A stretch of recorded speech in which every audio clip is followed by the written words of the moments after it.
시청자 여러분 안녕하십니까? 하루의 뉴스를 정리해드리는 YTN 뉴스나이트입니다.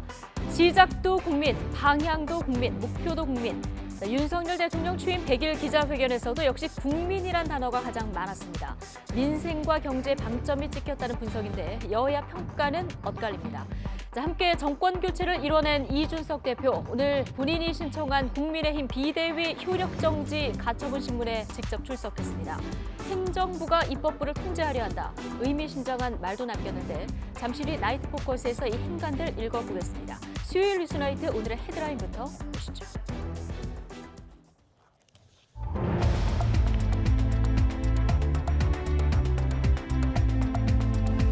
(8월 17일) 수요일 뉴스나이트 오늘의 주요 뉴스입니다. 윤석열 대통령이 취임 100일 기자회견에서 국민의 숨소리 하나 놓치지 않고 분골쇄신하겠다 이렇게 말했습니다. 또 낮은 지지율로 나타난 민심을 겸허히 받아들이겠다고 했지만 대통령실 인적 쇄신에는 거듭 부정적인 뜻을 내비쳤습니다. 윤 대통령은 북한의 확고한 비핵화 의지를 촉구하면서도 힘에 의한 현상 변경은 원치 않는다고 밝혔습니다. 북미 관계 정상화를 위한 외교적 지원과 재래식 무기 군축 논의 카드까지 추가로 꺼냈는데 북한은 순항미사일 2발을 발사하며 정부 의지에 찬물을 끼얹었습니다. 민주당 비대위가 이재명 방탄 논란을 빚었던 기소당직자의 직무정지 당원 조항 개정에 제동을 걸었습니다. 당내 갈등과 도덕성 기준 후퇴라는 여론 역풍을 고려한 것으로 보이는데 친 이재명계는 강하게 반발했습니다. 살인, 강도, 성범죄에 더해서 스토킹 범죄자에게도 전자발찌를 부착하는 방안이 추진됩니다. 최장 10년까지 채우고 피해자 접근 금지 조치도 내릴 방침입니다. 강원도 주문진의 한 마을에 비구름 반경이 2km에 불과한 국지성 폭우가 내려서 순식간에 주택 10여 채가 물에 잠기고 주민들이 한때 고립되는 등 큰 피해가 났습니다. 수확철을 앞두고 한해 농사를 만칭 지역도 속출했습니다. 은행의 주택담보대출 변동금리가 또 올라서 6%를 다시 돌파했습니다. 빚을 내서 집을 산 사람들은 집값 하락에 이자 부담까지 커지면서 고심이 더 깊어지고 있습니다. 네, 국민 숨소리 하나 놓치지 않고 분골쇄신하겠다. 윤석열 대통령이 취임 100일 기자회견에서 국민이란 단어를 20번 썼습니다. 예정 시간을 넘겨서 53분간 진행된 회견에서 윤 대통령은 20여 분의 국정 성과를 설명하는 데 할애했습니다. 먼저 조은지 기자입니다. 꾸벅 고개를 숙이며 입장한 윤석열 대통령은 취임 100일 대통령에게 듣는다는 제목답게 그간의 국정 성과를 조목조목 짚었습니다. 예고한 15분을 넘겨 무려 20분의 모두 발언. 윤 대통령은 소득주도 성장과 탈원전 폐기부터 규제 혁신, 반도체 육성 등 경제 부분에 힘을 줬고 한미 정상회담과 나토 정상회의, 폴란드 방산 수출도 언급했습니다. 경제 기조를 철저하게 민간 중심, 시장 중심, 서민 중심으로 정상화했습니다. 앞으로도 정부는 자유, 인권, 법치라는 보편적 가치를 특히 외교 안보 분야에 있어서 확고하게 지켜나갈 것입니다. 모두 발언엔 국민이 무려 20차례 등장했고 경제와 산업, 기술과 원전 등이 차례로 언급됐습니다. 지난 100일 국민의 응원도 질책도 있었다며 윤 대통령은 낮은 자세를 약속했습니다. 국민의 숨소리 하나 놓치지 않고 한치도 국민의 뜻에 벗어나지 않도록 그 뜻을 잘 받들겠습니다. 저부터 앞으로 더욱 분골쇄신하겠습니다. 이어 취재진의 질문 순서, 브리핑룸 120석을 꽉 채운 기자들이 앞다투어 손을 들었고 윤 대통령은 각본 없는 질문 12개를 받았습니다. 낮은 지지율과 인사 쇄신, 여당 내홍 등 민감한 현안에 진땀 흘리던 윤 대통령은 출근길 문답, 도어 스태핑 질문에 유일하게 한박 웃음 지었습니다. 언론, 즉 국민과 소통하려고 용산에 왔다면서 앞으로도 계속하겠다고 선언했습니다. 저를 좀 걱정하시는 분들이 그 도어 스태핑 때문에 지지가 떨어진다고 당장 그만두라는 분들이 많이 계셨습니다만은 제 있는 그대로의 모습을 보여드리고 비판을 받는 그런 새로운 대통령 문화를 만들어내는 과정이기 때문에 윤 대통령은 예정 시간을 13분 넘긴 53분 동안 서서 기자회견을 진행했고 행사장을 나가면선 취재진과 일일이 악수했습니다. 대통령실은 안정적이었다고 자평하는 분위기. 하지만 김건희 여사와 검찰 독식 논란 등 민감한 질문이 없어 다소 밋밋했고 나아가 강인선 대변인이 입맛에 맞는 질문자를 선별했다는 점에서 출입기자단 내부 불만도 나오는 분위기입니다. YTN 조은지입니다. 네, 취임 100일 즈음 20%대 지지율에 머물고 있는 데 대한 질문에는 민심을 겸허하게 받들겠다고 말했습니다. 이준석 전 국민의힘 대표가 윤 대통령을 직격했던 발언에 대해서는 민생에 매진하다 보니 챙겨볼 기회가 없었다면서 답변을 피해갔습니다. 박소정 기자입니다. 모두 발언에 이어진 질의응답. 첫 질문은 20%대에 머무는 국정 지지율이었습니다. 그 이유를 무엇이라고 보느냐고 묻자 윤석열 대통령은 이같이 답했습니다. 그 민심을 겸허하게 받드는 것이 중요하다고 생각하고 여러 가지 그 지적된 문제들에 대해서 국민의 관점에서 세밀하게 꼼꼼하게 한번 따져보겠습니다. 조직과 정책이 작동되고 구현되는 과정에 어떤 문제가 있는지 또 소통에 어떤 문제가 있었는지를 면밀하게 짚어보겠다고도 말했습니다.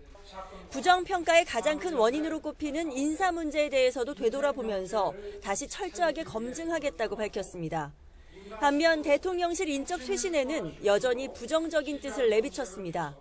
어떤 정치적인 국면 전환이라든가 이런 지지율 반등이라고 하는 그런 그 정치적 목적을 가지고 해서는 저는 안 된다고 생각하고 연일 윤 대통령과 이른바 윤핵관을 향해 비난을 퍼붓고 있는 이준석 전 국민의힘 대표에 대한 질문도 빠지지 않았는데 이준석 전 대표가 최근에 윤석열 대통령도 직접 겨냥을 해서 여러 가지 지적들을 하고 있는데 윤 대통령은 민생과 국민 안전에 매진하다 보니 다른 정치인 발언은 챙길 기회가 없었다는 말로 답변을 피했습니다. 또 지금까지 다른 정치인들의 정치적 발언에 대해서 어떠한 논평이나 제 입장을 표시해 본 적이 없다는 점을 회견을 마친 뒤 대통령실 고위 관계자는 이 대표에 관련한 문제에는 대응하지 않겠다는 뜻을 밝힌 거라고 부연했습니다. 지지율 하락의 원인으로 꼽힌 김건희 여사 사적 수행 논란이나 윤 대통령과 권성동 원내대표 간 문자 유출 사건, 또 최근 수해 속 퇴근 논란 등 민감한 현안은 추가로 질문이 나오지 않았습니다. YTN 박소정입니다. 네, 대북, 대일 관계에 대한 질문들도 나왔는데 윤석열 대통령은 북한의 확고한 비핵화 의지를 촉구하면서도 힘에 의한 현상 변경은 원하지 않는다고 밝혔습니다. 과거사 문제에 얽힌 한일 관계에 대해서는 과감한 개선 의지를 재확인했습니다. 보도에 조수연 기자입니다. 윤석열 대통령은 취임 100일 기자회견에서 대북 정책 로드맵 담대한 구상의 의미가 선 비핵화 후 지원이 아니라고 설명했습니다. 북한이 확고한 비핵화 의지만 보여주면 우리 정부가 할 수 있는 일은 다 도와주겠다는 뜻이라며 종전과는 다르다고 강조했습니다. 제일 중요한 것은 남북한 간의 지속 가능한 평화의 정착이고 우리가 북한에 대해서 여러 가지 경제적, 외교적 지원을 한 결과 북한이 그에 따라서 자연스럽게 변화한다면 그 변화를 환영하는 것뿐입니다. 윤 대통령은 북한의 핵개발 중단 시 북미 관계 정상화를 위한 외교적 지원과 함께 재래식 무기체계 군축 논의도 하겠다고 밝혔습니다. 그러면서 북한이 우려하는 체제 위협이 없다는 점을 강조했습니다. 체제 안전 보장이라고 하는 것은 우리 대한민국 정부가 해줄 수 있는 것은 아닙니다. 다만 무리한 또는 힘에 의한 그런 현상 변경은 전혀 원하지 않습니다. 또 핵확산 금지 조약 NPT 체제가 항구적인 세계 평화의 필수적인 전제임을 분명히 했습니다. 어떤 상황에도 확장 억제를 실효화하고 더욱 강화해 나가는 것을 우선 과제로 삼고 NPT 체제는 끝까지 지켜내겠다는 겁니다. 한일 관계와 관련해선 역대 최악의 관계를 빠르게 복원시켜 나가고 있다고 평가했습니다. 과거사 문제 역시 보편적 가치와 규범을 토대로 해결해 나가겠다는 의지를 재확인했습니다. 그 판결을 집행해 나가는 과정에서 일본이 우려하는 그런 어떤 주권 문제에 충돌 없이 채권자들이 보상을 받을 수 있는 그런 방안을 지금 깊이 강구하고 있는 중입니다. 윤 대통령은 미래지향적인 관계를 강화할 때 과거사 문제를 원만하고 빠르게 해결할 수 있다며 한일 관계 해법에 긍정적 기대를 나타냈습니다. YTN 조수연입니다. 네, 윤석열 대통령 취임 100일에 북한이 무력 도발을 감행했습니다. 어제부터 시작된 한미 연합 연습에 대한 반발 성격도 담긴 것으로 보이는데 조만간 고강도 도발에 나설 수 있다는 관측도 나옵니다. 한현희 기자입니다. 북한이 올해 18번째 미사일 도발을 감행했습니다. 평안남도 온천 일대에서 서쪽으로 순항미사일 2발을 발사한 겁니다. 북한은 지난 2020년부터 10여 차례가량 순항미사일을 쏘아 올린 것으로 알려졌는데 현재 개량 과정이 진행 중인 것으로 추정됩니다. 북한이 지난 6월 이후 2달여 만에 시험 발사에 나선 건 한미 연합연습에 대한 반발 성격이 담겨 있다는 분석입니다. 한미는 이미 사전 연습인 위기관리 연습을 진행하고 있고 다음 주부터는 을지 자유의 방패 본연습을 시작합니다. 지난 2018년 이전 수준과 규모로 실기동 훈련도 병행해 대대적으로 진행되는데 북한은 선전 매체 등을 통해 강력히 반발해왔습니다. 여기에 윤석열 대통령의 취임 100일에다 이틀 전 윤 대통령이 담대한 구상을 제안한 상황 역시 전략적으로 고려한 것으로 보입니다. 지난 7월 26일 전승절 김정은 그 이후에 김여정이 같이 북한이 윤석열 정부에 대해서 강경한 정책을 한다라고 공식 발표했고 이번 미사일 발사를 통해서 행동으로 그것을 보여줬다라고 판단이 됩니다. 일각에서는 북한이 이번 순항미사일 발사를 시작으로 다음 주에는 탄도미사일이나 신형미사일 발사를 감행할 수도 있다는 관측도 나옵니다. YTN 한현입니다. 윤석열 대통령의 취임 100일 기자회견을 두고 여야의 반응은 확연하게 엇갈렸습니다.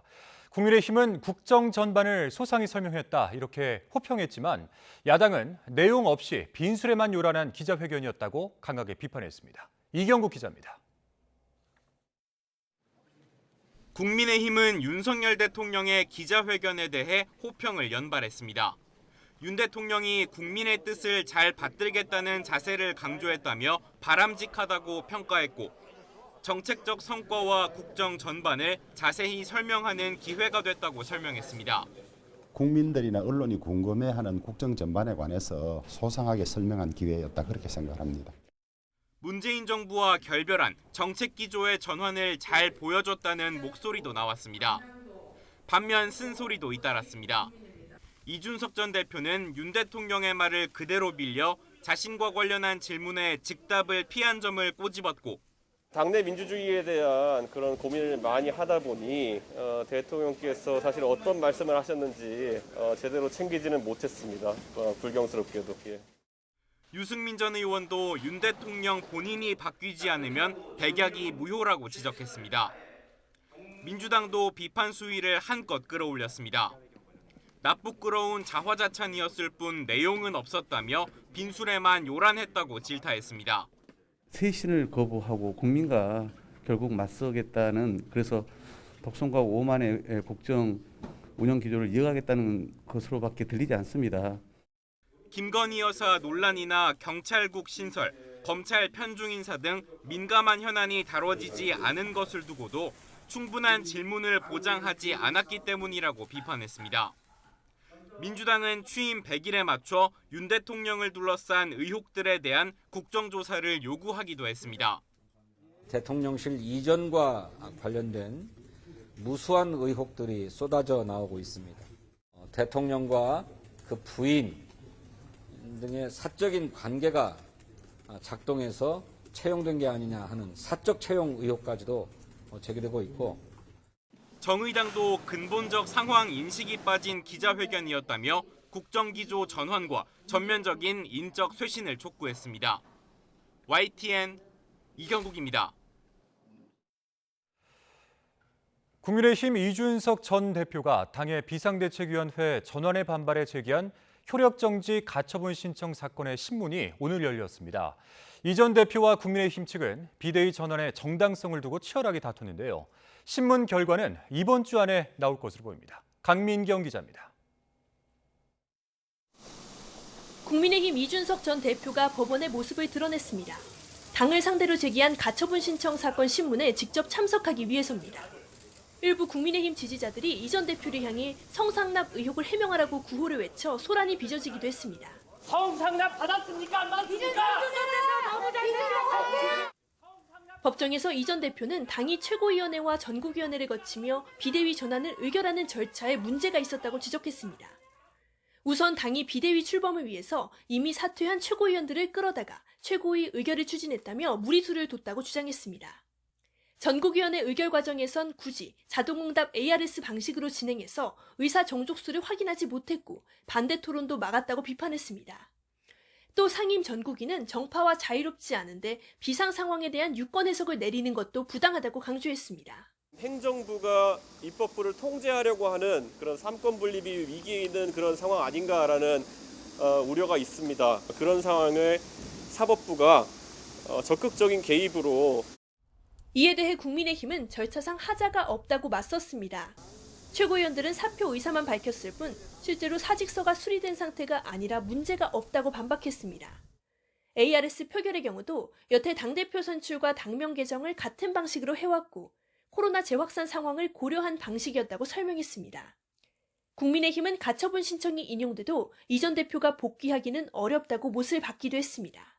내부적인 유권 해석이 현저히 합리적이지 않다거나 현저히 불공정하다거나 현행법을 위반했다거나 이런 절차가 아니기 때문에 이 전 대표는 가처분 결과와 상관없이 법적 분쟁을 이어가겠다고 예고했습니다.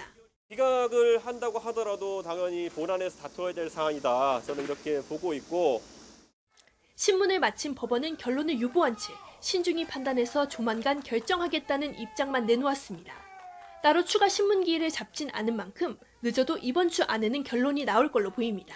가처분 기각이나 인용 결정에 따라 이준석 전 대표나 국민의힘 가운데 한쪽은 치명적인 타격이 불가피한 만큼 법원이 어떤 판단을 내릴지 관심이 쏠리고 있습니다.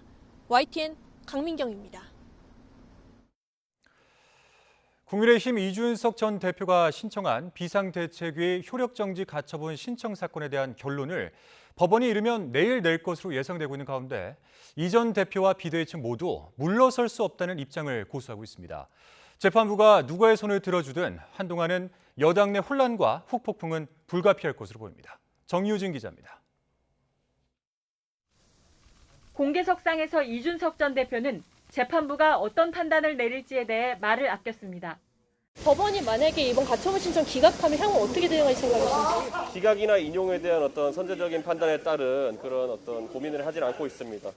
대신 법정에서 재판부를 향해 비대위 전환 과정의 문제점을 조목조목 꼬집었습니다. 정당사의 전례가 없는 일이라는 점을 강조하며 절차와 내용에 하자가 있다고 호소한 만큼 충분히 승산이 있다고 보고 있습니다. 아무래도 사실 이런 일이 전무후무한 일이다 보니까 많은 관심이 이렇게 있는 걸로 알고 있습니다. 자신감을 보이는 건 국민의힘 비대위도 마찬가지입니다. 당내 전문가들이 법률 검토를 마친 데다 설사 부족하다고 지적될 수 있는 부분도 상임 전국위와 전국위원회 의결 과정 등을 통해 해소됐다고 판단하고 있습니다. 만에 하나 가처분이 인용되더라도 미비한 부분은 보완하면 된다는 겁니다. 인용될 경우는 없을 거라고 봅니다만은 인용 이유에 따라서 절차가 미비하다면 그 절차를 다시 갖추면 되는 것이고. 이렇게 양측 모두 승리를 기대하는 상황에서 법원이 누구의 손을 들어주느냐에 따라 어느 한쪽의 정치적 타격은 불가피합니다. 당장 이 전 대표의 뜻대로 가처분이 인용된다면 이제 막 출범한 비대위는 활동을 멈춰야 합니다. 비대위 출범 전인 권성동 직무대행 체제로 돌아가는 겁니다. 이 전 대표는 다시 한지붕 두 대표가 된 일련의 과정에 대한 책임을 윤석열 대통령과 당내 친윤계 인사들에게 물을 가능성이 큽니다. 반대로 가처분 신청이 기각되면 이 전 대표의 정치적 입지는 급속히 좁아질 것으로 보입니다. 여러 반대 의견에도 불구하고 내부의 사안을 사법부의 영역으로 끌어들였기 때문입니다. 재판부마저 비대위 체제에 힘을 실어준 만큼 이 전 대표에 대한 당내 여론도 더 싸늘해질 수밖에 없습니다. 그렇다고 이 전 대표가 물러설 가능성은 작습니다. 2030 세대를 중심으로 당원 가입을 독려하며 당내 세력 확장에 주력하면서 당 밖에선 장기 여론전에 나설 태세입니다. 차기 전당대회에서 유승민 전 의원 등 자신과 가까운 사람을 뒤에서 밀어줄 수 있다는 관측도 꾸준히 제기되고 있습니다. 민심이 바라는 대로 당이 흘러가지 않는 것, 이것은 당원 가입으로 해소될 수 있다 생각하기 때문에 그것은 제가 당에 있으면서 지금까지도 그래왔고 앞으로도 계속 꾸준히 추진해 나가도록 하겠습니다. 비대위를 중심으로 서둘러 내용을 수습하고 정기국회와 국정감사 등에 주력하려는 주호 영호에는 부담일 수밖에 없습니다. 어떤 결과가 나오든 적잖은 파장이 예상되는 가운데 정치권이 재판부의 선택에 촉각을 곤두세우고 있습니다. YTN 정유진입니다. 더불어민주당 비상대책위원회가 이재명 지키기 논란에 빚었던 기소당직자의 직무정지 당원 조항을 개정하지 않고 유지하기로 했습니다. 대신 징계에 대한 구제 절차를 두기로 했는데 친 이재명계는 결정을 철회하라며 반발했습니다. 박기환 기자입니다. 더불어민주당은 부정부패 등 혐의로 기소된 당직자의 직무를 정지하는 내용의 당원 80조를 현행대로 유지하기로 했습니다. 기소된 각급 당직자의 직무를 기소와 동시에 정지하고 각급 윤리심판원에 조사를 요청할 수 있다라고 되어 있습니다. 이 1항을 그대로 유지하는 걸로 비대위에서는 결론을 내렸습니다. 앞서 전당대회 준비위원회가 검찰의 기소 대신 1심 금고 이상의 유죄 판결로 직무정지 조건을 바꾸는 개정안을 올렸지만 이를 다시 뒤집은 겁니다. 당원 80조를 두고 사법 리스크를 떠안고 있는 이재명을 위한 방탄용이라는 지적에 당내 갈등이 있는 데다 도덕성 기준 후퇴라는 여론 역풍까지 고려해 비대위가 제동을 건 것으로 해석됩니다. 대신 정치 탄압 등으로 판단될 경우 징계를 독립기구인 윤리심판원이 아닌 당무위원회가 더 정무적으로 판단해 더 쉽게 구제할 수 있도록 조항을 개정했습니다. 비대위가 친 이재명계의 요구도 일부 반영해 절충안을 마련한 셈입니다. 저는 사실은 이제 전준희 안을 좀 지지한 편인데 비대위원들이 워낙 반대하시는 분이 너무 많아서 통과시킬 수가 없어서 절충을 한 거거든요. 근데 양쪽이 걱정하는 바를 다 반영한 결정이어서 제가 볼 때는 합리적으로 결정했다고 봐요. 하지만 당내 반응은 엇갈렸습니다. 당권 주자인 박용진 의원은 당원 80조 정신과 동지들의 의견을 포용한 결정이라며 환영했고 친 이재명계 의원들은 도덕적 완벽주의에 빠져 최소한의 방패마저 내려놓고 적과 싸우라고 종용하는 게 동지애냐고 반발했습니다. 안규백 전준희 위원장도 당을 혼란에 빠뜨릴 수도 있는 위험 부담을 남겨두는 것이나 마찬가지라며 유감을 표했습니다. 민주당 비대위는 이와 함께 쟁점이 됐던 소득 주도 성장을 포용 성장으로 바꾸는 내용의 강령 개정안도 의결했습니다. 민주당은 이번 주 당무위원회, 다음 주 중앙위원회를 거쳐 강령과 당원 개정안을 최종 확정한다는 계획입니다. 더불어민주당 비상대책위원회가 당원 80조 논란에 절충안을 제시하기는 했지만 기존 전준희 개정안을 뒤집은 데다 친명계의 반발이 잇따르면서 여지는 한동안 계속될 것으로 보입니다. YTN 박변입니다.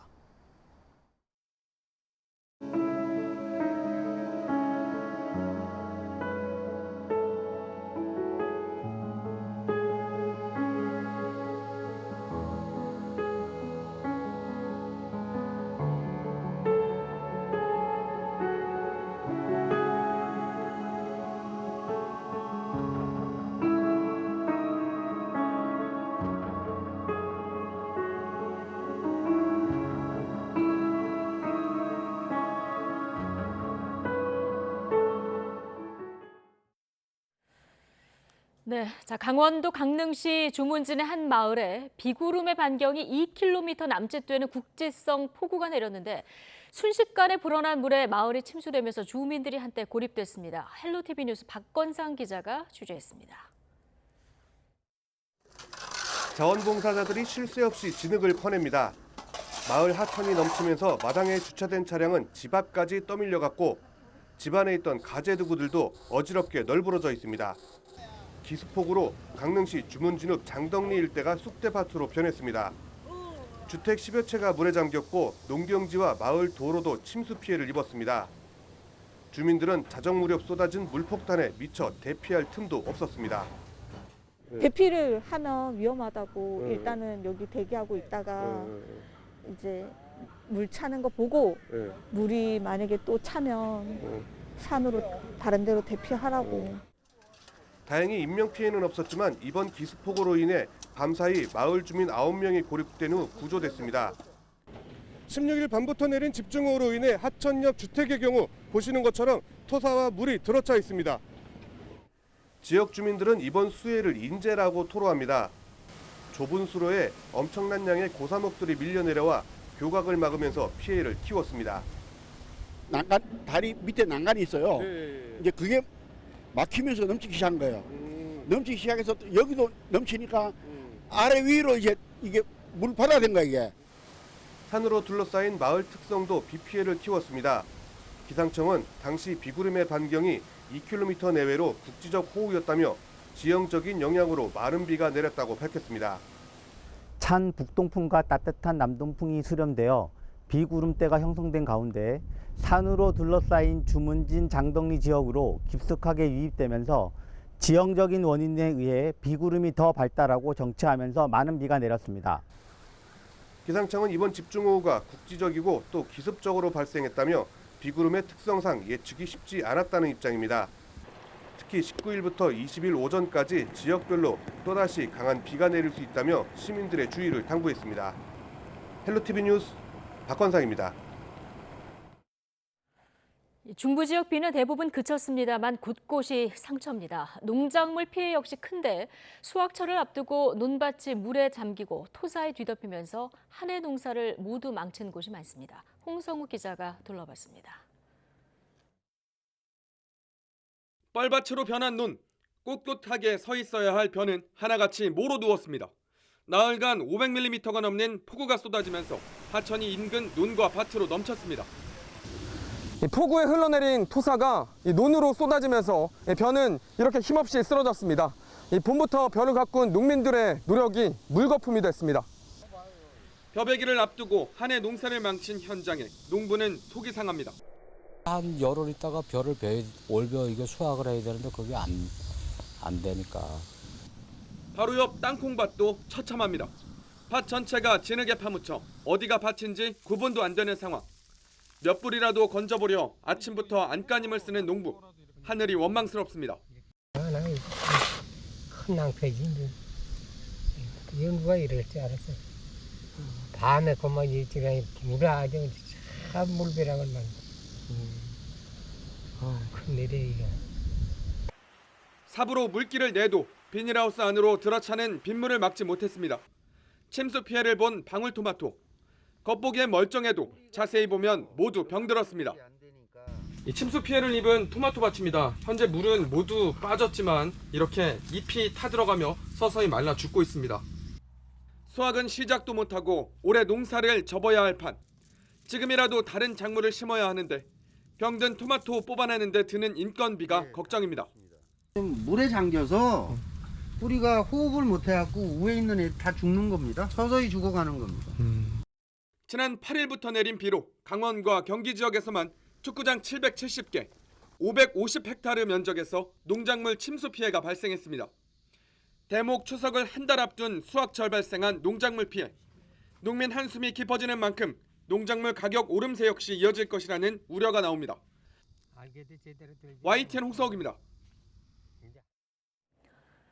네, 올 여름은 장마 뒤 무더위라는 공식이 모두 깨졌습니다. 가장 더워야 할 8월에 다시 장마가 찾아온 것처럼 호우가 이어지고 있기 때문인데요. 여름철 날씨의 변동성이 커지면서 이제는 장마 대신 우기라는 개념을 도입해야 한다는 목소리가 힘을 얻고 있습니다. 보도에 정혜은 기자입니다. 사상 첫 6월 열대야가 나타나며 이례적인 초여름 무더위로 시작한 올해 여름. 이어 한 달간의 장마가 지난 뒤 본격적인 한여름 무더위가 예상됐지만 상황은 달랐습니다. 장마가 다시 시작된 것처럼 기록적인 폭우가 쏟아진 겁니다. 남쪽 뜨거운 공기와 북쪽 찬 공기가 만나며 형성된 정체전선이 내륙을 오르내리며 큰 비를 내렸습니다. 가을을 앞두고 북태평양 고기압이 수축하며 나타나는 가을 장마가 한 달여나 일찍 나타난 겁니다. 8월 말 9월에서부터 9월 초 사이에 2차 장마가 만들어지거든요. 그래서 그걸 가을 장마라고 되게 우리가 불렀는데 올해는 이례적인 거죠. 2차 장마라고 보고요. 가을 장마가 빨라지는 현상은 최근 20년 새 뚜렷합니다. 1990년대까지는 장마철 이후 8월 여름이 끝나갈 무렵에 강수가 증가하는 패턴을 보였지만 2000년대 이후에는 8월 10일쯤 한 번, 8월 하순에 또 한 번 강수 증가 현상이 나타나고 있습니다. 요즘은 이 피크가 굉장히 많이 분리되면서 자주 그리고 빨리 나타나기 때문에 최근에는 여름철에 강수가 계속 지속되는 듯한 우기에 가까운 특징을 보이고 있기는 합니다. 장마와 무더위 기간이 구분되지 않고 무더위 속에 강한 비가 자주 내리는 현상이 본격화하는 겁니다. 동남아 아열대 기후의 특징 가운데 하나인 우기와 흡사한 형태입니다. 기후 전문가들은 온난화로 한반도 강수 형태가 크게 변한 만큼 장마를 고집하지 말고 우기라는 개념에서 여름철 강수에 대처해야 한다고 지적했습니다. YTN 정혜윤입니다. 서해 공무원 피격 사건과 관련해서 전방위적인 강제 수사를 벌였던 검찰이 하루 만에 다시 해양경찰청을 압수수색했습니다. 검찰은 내부 자료를 바탕으로 2년 전 해경의 수사 과정에서 부당한 월북몰이가 있었는지를 규명하는 데 집중하고 있습니다. 손효정 기자입니다. 서해 공무원 피격 사건을 수사하는 검찰이 이번에는 해양경찰청 본청을 압수수색했습니다.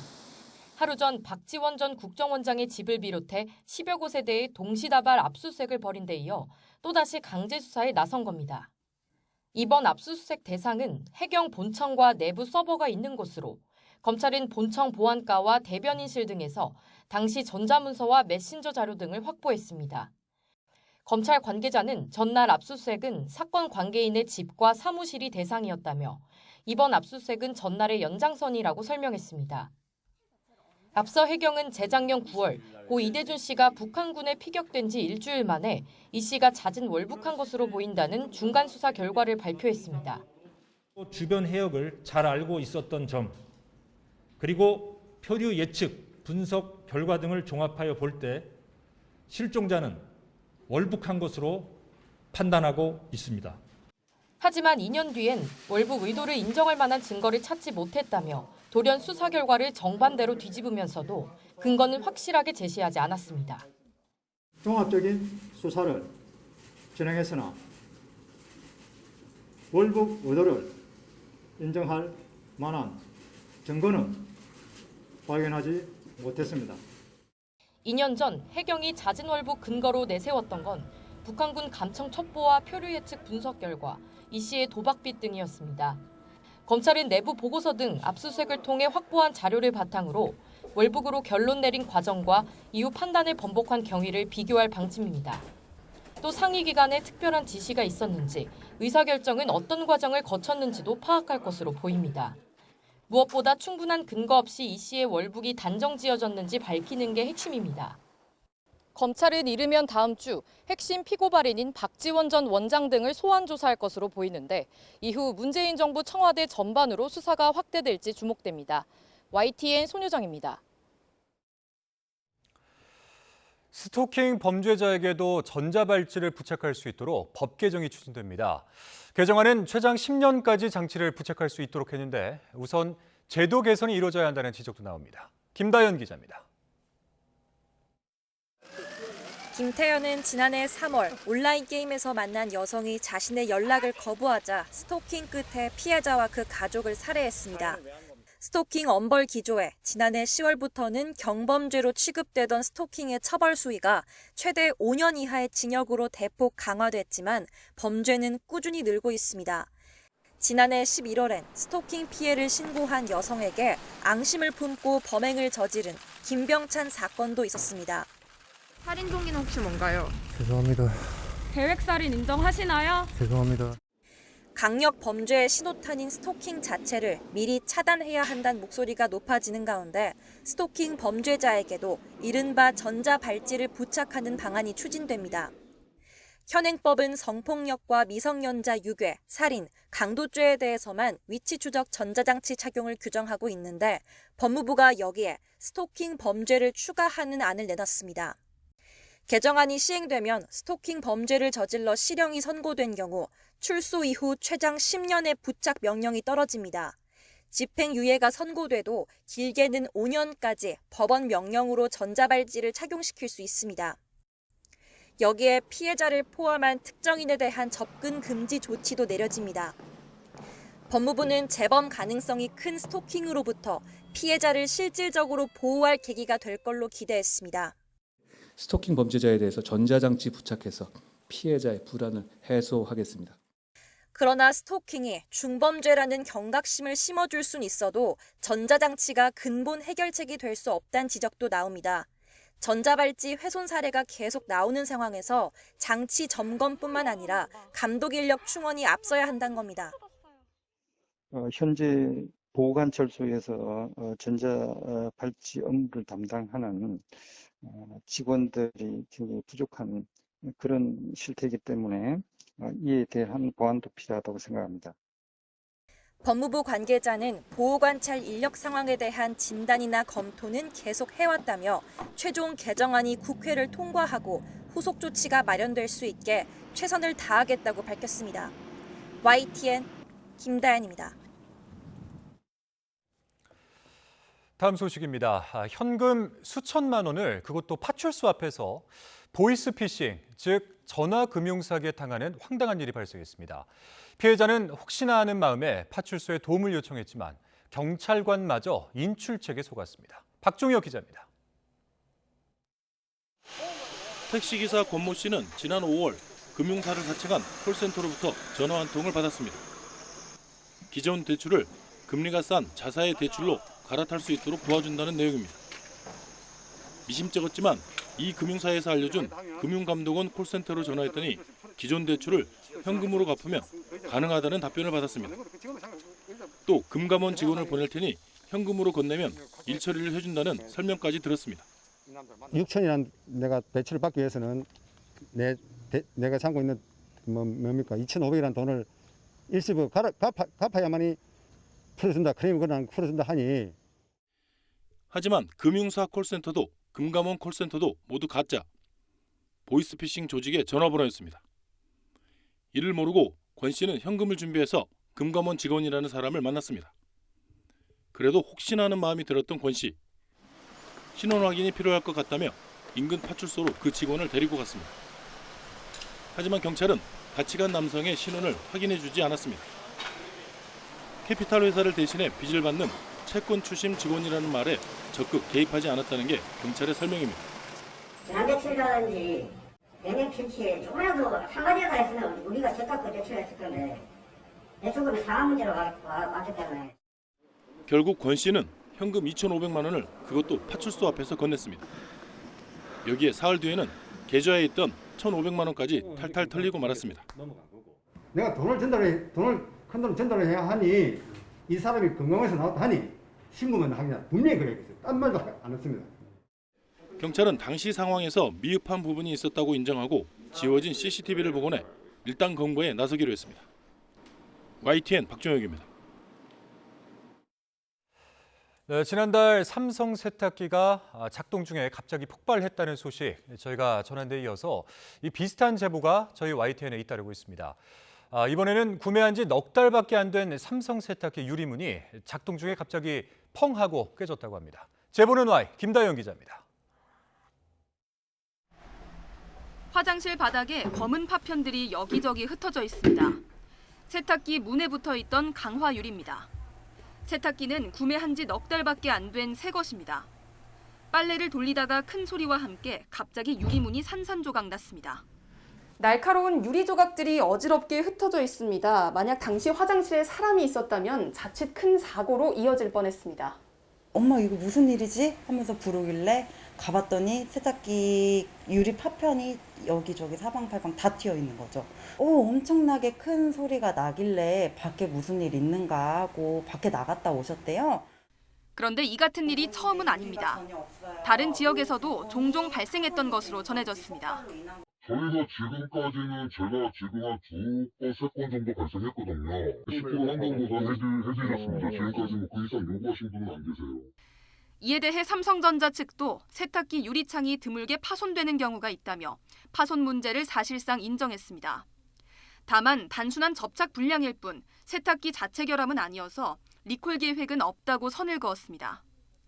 YTN이 보도한 대로 이전에도 삼성 세탁기가 갑자기 터지는 사고가 있었습니다. 인천 강화도에서 구매한 지 2년도 안 된 삼성 세탁기가 폭발하는 일이 발생해 삼성전자 측이 현재도 원인을 조사하고 있습니다. 갑자기 폭발음이 엄청 크게 들리는 거예요. 그래가지고 폭발음이 들리면서 막 우당탕탕탕 막 이런 소리가 들려가지고 막 세탁기 물 있고 막 유리 깨져 있고 막 세탁기 터져 있고 이랬거든요. 진짜 상상도 못할 일이 벌어져가지고. 소비자들의 안전과 직결되는 만큼 세탁기 자체에 대한 안전 점검이 시급해 보입니다. 어차피 뭐 세탁기라는 게 진동은 당연히 있을 수밖에 없는 거고 이제 그 진동에 견딜 만한 외부 부착물들을 제대로 부착해야 되는데 자동차 유리처럼 그런 유리를 채택했어야 될 것 같아요. 유사한 사례가 반복되는 만큼 적극적인 리콜 조치가 필요하다는 지적도 나오고 있습니다. YTN 김다현입니다. 그룹의 지배력을 높이기 위해서 일부 계열사를 부당 지원한 혐의로 재판에 넘겨진 박삼구 전 금호아시아나그룹 회장이 1심에서 징역 10년의 중형을 선고받고 법정 구속됐습니다. 재판부는 계열사의 이익을 외면하고 총수의 사익을 추구한 데다 임원들과 조직적으로 범행을 계획하는 등 박 전 회장의 죄질이 나쁘다고 질타했습니다. 홍민기 기자입니다. 지난 2015년 경영위기에 시달리던 금호아시아나그룹은 박삼구 당시 회장의 주도 아래 구조 개편 작업에 착수했습니다. 총수 일가의 지분율이 높은 계열사를 통해 과거 매각했던 계열사들을 되찾겠다는 이른바 그룹 재건 계획에 박차를 가한 것도 이 시점이었습니다. 하지만 그룹 최상단 금호산업을 인수하는 데 드는 막대한 자금이 걸림돌이었습니다. 금호그룹은 계열사들을 동원한 내부 거래를 통해 대대적인 자금 조달 작업에 나섰습니다.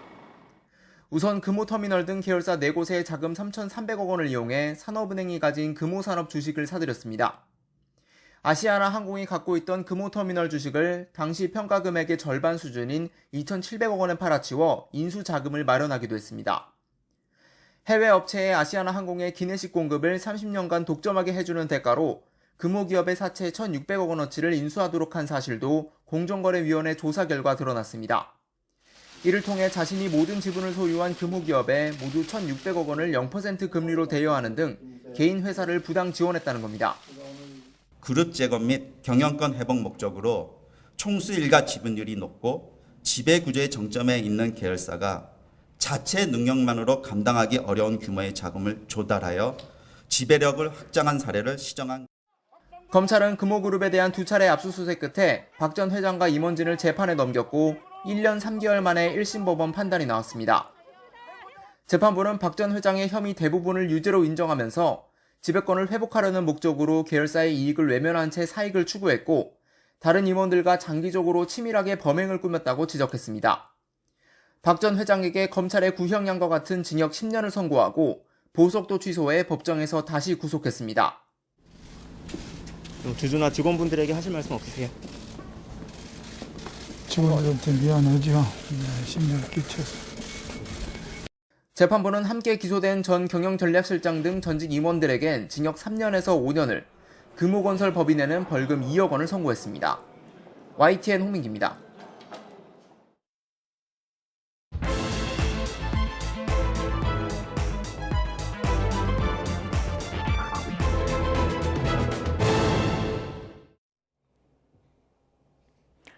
네, 취임 100일을 맞은 윤석열 대통령의 첫 공식 기자회견을 두고 여야 평가는 엇갈리고 있습니다. 국민의힘은 이준석 전 대표의 가처분 신청 결과에 촉각을 곤두세우고 있고요. 민주당 비대위는 기소와 동시에 직무를 정지하는 당헌 80조 조항을 유지하기로 결정했습니다. 나이트 포커스, 오늘은 김근식 전 국민의힘 선대위 정세분석실장, 김성회 전 더불어민주당 선대위 대변인 두 분과 함께하겠습니다. 어서 오십시오. 안녕하세요. 안녕하십니까. 자, 윤석열 대통령의 첫 기자회견이 있었습니다. 1시간 가까이 진행됐고요. 모두 발언 한 20여 분 정도 할애를 했는데 국민 숨소리 하나 놓치지 않고 분골쇄신하겠다. 오늘 국민이란 단어만 20번 나왔다고 합니다. 전체적으로 어떻게 들으셨습니까? 취임 100일째 기자회견이고 네. 그리고 이제 그동안에 이제 도어스태핑이라고 해서 약식 기자회견을 했습니다만 이렇게 이제 시간을 만들어 놓고 기자들한테 열린 답변을 한 건 이제 처음인 것으로 보입니다. 그래서 지지율이 지금 워낙 지금 하락 추세이기 때문에 지지를 반전시킬 수 있는 좀 더 좀 소탈하고 그리고 상세하고 그리고 격이 없는 국민과의 소통을 아마 의도로 해서 기획이 된 것 같습니다. 그래서 제가 볼 때는 일단 앞에 모두 발언에서 했던 이야기는 주로가 이제 100일 동안 그동안 이뤄냈던 정책적 성과들 네. 그리고 정책의 시행 내용들을 좀 설명을 하면서 홍보를 좀 많이 했던 것 같고요. 그리고 이후에도 뭐 답변 과정에서 보면 뭐 아쉬운 면이 없잖아 있습니다만 전반적으로 보면 국민의 뜻, 그다음에 국민의 관점 이게 이제 지난 휴가 때도 휴가 복귀 이후에 가장 먼저 했던 게 국민의 관점 아니었습니까? 그렇죠. 그런 면에서 국민이 우리의 시작이고 국민이 나의 목표고 나의 정책의 방향이다라고 이야기를 해서 국민의 눈높이에서 자기부터 분골쇄신하겠다고 이야기를 해서 좀 겸손하게 스스로를 좀 바뀔 수 있다라는 좀 그런 뉘앙스도 비친 것으로 보이고요. 그러나 이제 제가 볼 때는 그런 느낌의 어떤 새로운 시작을 한다는 그런 측면에서는 긍정적인 평가가 가능합니다만 그 외에 지금의 이 국면에서 국민들이 가장 궁금해하는 부분들이 있지 않습니까? 이른바 정치 현안이라고 볼 수가 예. 있죠. 이런 핫 이슈에 대해서는 좀 피해가거나 회피한 듯한 것도 있어서 전반적으로 보면 상당히 노력한 흔적이 있습니다만 네. 조금은 좀 미흡했던 측면이 있지 않았나 예. 생각합니다. 휴가 이후에 좀 달라진 것 같기는 하다. 그거 분명합니다. 예, 휴가 이전보다는 휴가 이후에 변화를 해야 되겠다. 나부터 좀 바뀌어야 네. 되겠다는 노력의 흔적들은 보입니다만 아직은 좀 더 해야 되지 않나 생각합니다. 예. 말씀하신 대로 100일 동안 우리 정부가 좀 이러이러한 일들을 했습니다. 국정 성과에 대한 설명을 20여 분간 설명을 했는데 내용을 좀 보시면 문재인 정부에서 추진했었던 소득주도 성장, 탈원전 이런 잘못된 정책을 우리가 폐기했다. 이런 점도 얘기를 했고요. 폭등한 집값과 전셋값이 안정됐다. 그리고 한미 관계, 한일 관계에 대한 언급도 있었고 민정수석실을 폐지했다. 뭐 이런 내용도 있었습니다. 자, 전체적으로 김성회 대변인은 어떻게 들으셨습니까? 일단 100대 국정과제 발표했던 것의 반복이라는 생각밖에 들지 않았습니다. 그 당시에 비해서 그러니까 실제로 성취한 것이 무엇이 있느냐 이게 선언이거든요. 소득 주도 성장 폐기하겠다 선언한 것이고요. 탈원전도 마찬가지로 선언입니다. 그래서 원전을 그러면 세일즈에 성공했느냐? 그러면 나토에 가서 열심히 홍보하긴 했지만 아직 뭐 성과가 있는 것은 아니죠. 마찬가지로 지금 다른 문제에 있어서도 또 뭐 중국과의 관계만 놓고 봐도 그래서 중국에 대해서 입장을 밝혔다라고 하지만 그래도 중국 관계 실제로 개선되거나 나빠지거나 뭐 이런 것도 지금 보이지 않고 일본과의 관계 개선에 대해서 외치긴 했는데 우리 쪽에서는 대통령께서 직접 나와서 자 한일 관계 개선하겠다라고 목소리를 높이셨는데 일본은 신사 참배 우리 장관들 2명이나 A급 전범 있는 참배도 가고 심지어 총리는 곡물도 헌납하는 등의 뭐 전혀 바뀐 양식이 보이지 않았었습니다. 그래서 선언만 있을 뿐 구체적인 내용으로 들어가서 보면 이룬 것이 없는 것이 지난번 사실 이제 8.15 경축사 때도 뭔가 좀 담대한 국가 운영에 대한 비전이 나올까 기대를 했었는데 취임식의 반복이었다라고 하면 이번에 100대 운영 과제 발표의 반복이 아니었나 좀 아쉬웠습니다. 아쉬웠다. 자, 오늘 여러 가지 질문도 받아서 대답을 했는데 이제 뭐 검찰 편중이사라던가 아니면은 뭐 사적 채용 이런 부분에 대한 좀 불편한 질문들은 나오지 않았습니다. 이거는 네. 질문이 안 나온 건지 아니면 중간에 대변인이 좀 질문자를 선별하는 과정에 좀 편향성이 있었는지 여러 가지 해석들이 출입 기자단 사이에 조금 나오더라고요. 모르겠습니다. 이제 일단 대통령이 생방송으로 하는 기자회견은 예. 사전에 대변인과 공보 라인에서 사전에 일정 정도 조율을 물밑에서 하는 것이 관례이긴 합니다.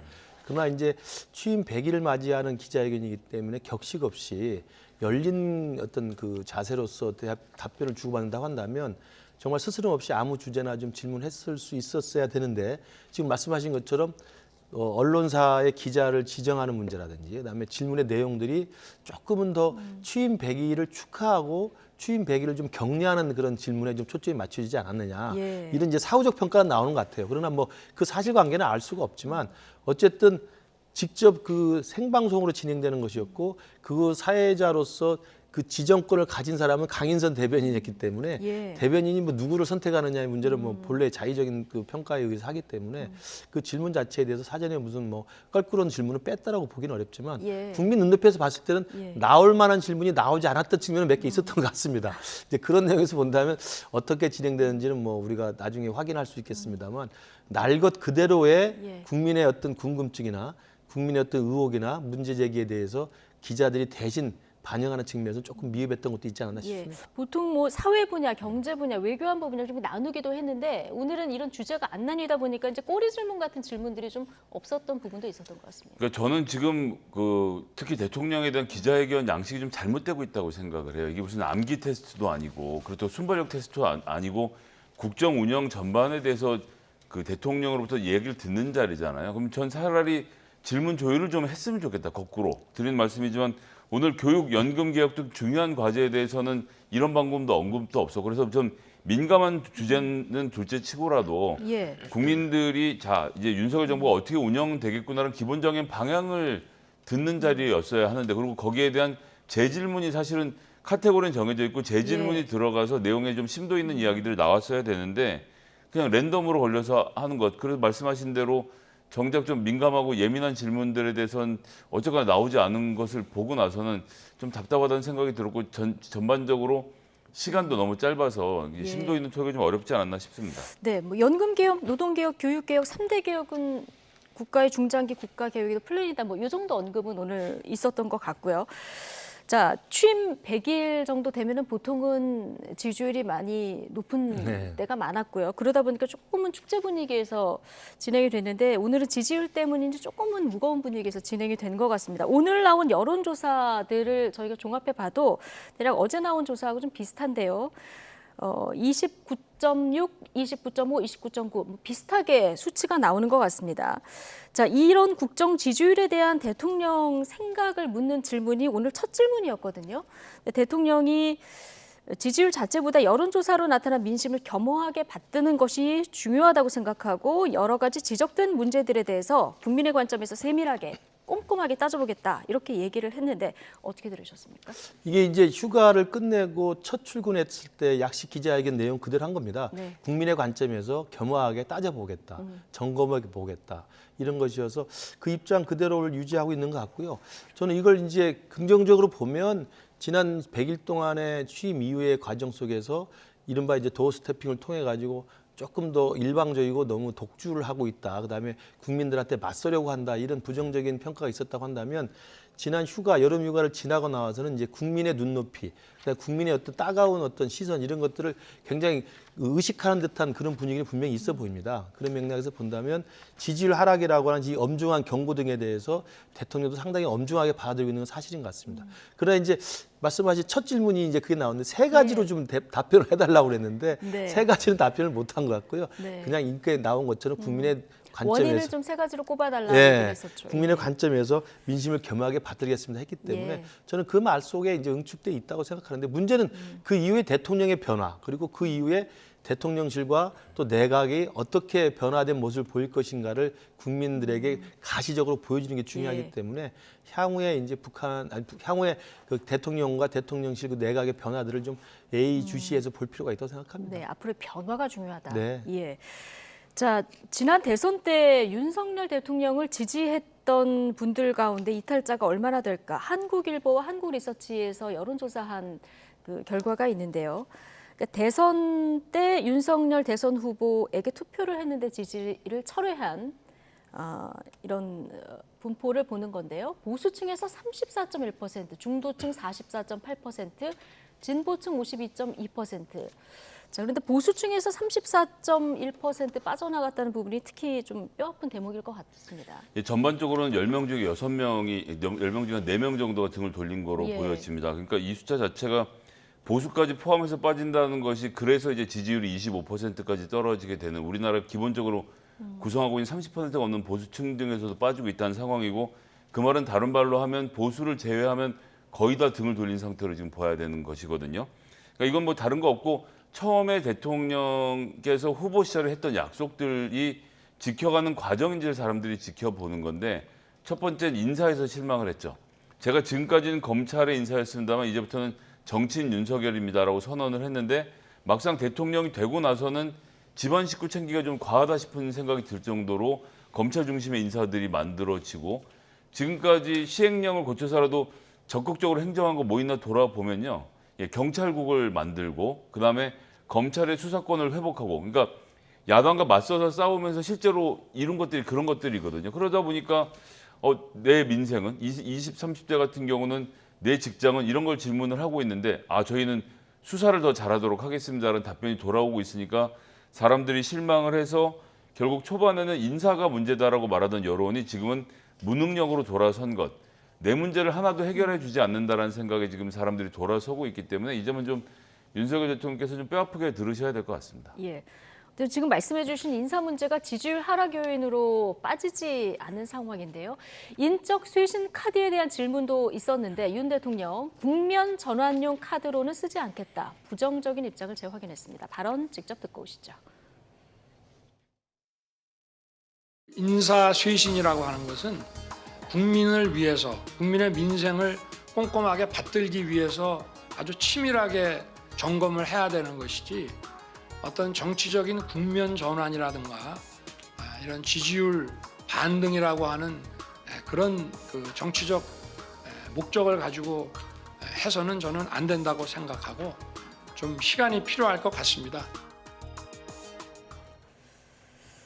네, 인사 쇄신, 지지율 반등이라는 정치적 목적을 가지고 해서는 안 된다. 시간이 좀 필요하다. 이런 답변을 지금 듣고 오셨는데 당장은 전면적인 인적 개편은 안 할 것 같은 이런 발언을 또 오늘도 내놨는데 자 그러면 인적 개편 전면적인 쇄신은 언제쯤 대통령이 할까요? 오늘도 밝혔습니다만 조금 시간을 좀 달라는 거 아니겠습니까? 그러니까 지금 지지율 하락이라고 하는 이 엄중한 민심의 경고 등은 알고 있고 그렇다고 한다면 할 수 있는 건 대통령 본인의 변화 그리고 대통령의 변화했다는 걸 보여줄 수 있는 것은 결국 인적 쇄신이거든요. 네. 사람을 바꾸는 것이고 분위기를 혁신하는 것이기 때문에 아마 그 요구는 있을 거라고 생각합니다. 그러나 제가 느끼기에 이 윤석열 대통령의 스타일상 본인이 항상 마음을 주고 신뢰를 했던 사람을 쉽게 바꾸지 않습니다. 그리고 남의 요구에 의해서 떠밀려서 이 사람을 바꾸는 것은 굉장히 또 잘 안 하는 스타일이기 때문에 당장은 역할을 좀 조정하는 정도의 역할 조정이거나 아니면 핀셋 인사 개편 정도 할 수 있는 것이겠죠. 그래서 국민들에게 내가 이제는 완전히 바뀌겠습니다. 지금까지 해왔던 스타일과 국정 운영 기조를 좀 바꾸겠습니다라고 하는 전면적인 인사실은 제가 볼 때 좀 시간이 다소 걸릴 것으로 보이고요.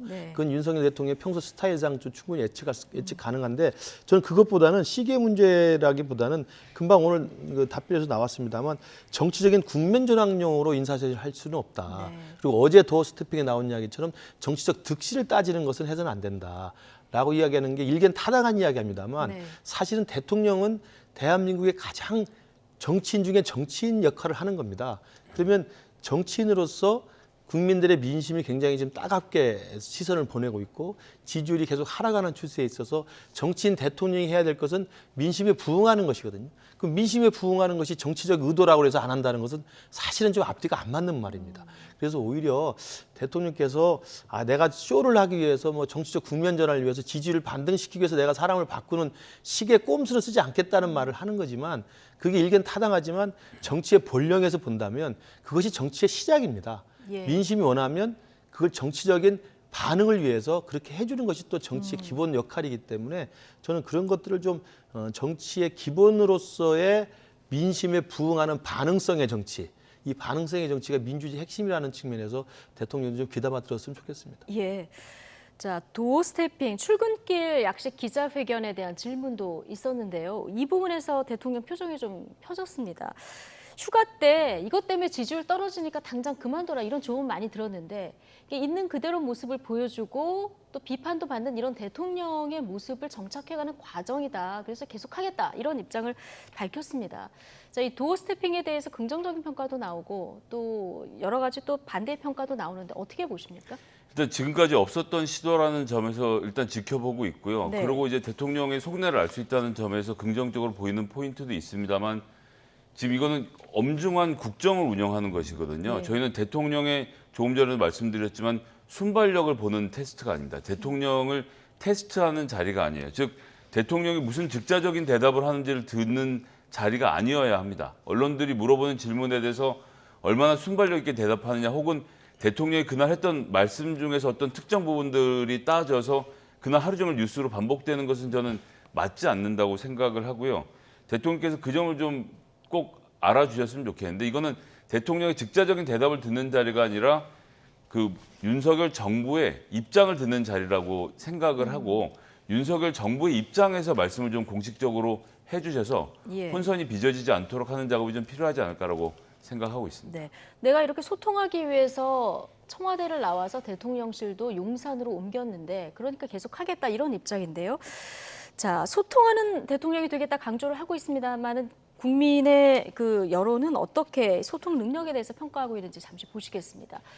자, 소통 능력에 대해서는 매우 부족하다가 42.9%, 대체로 부족하다가 23.6%, 대체로 충분하다 20.2%, 매우 충분하다 11.3%입니다. 그리고 국정 태도에 대해서는 오만하다, 이게 50.9%고요. 겸손하다가 19.6%, 둘 다 아니다 26.8%.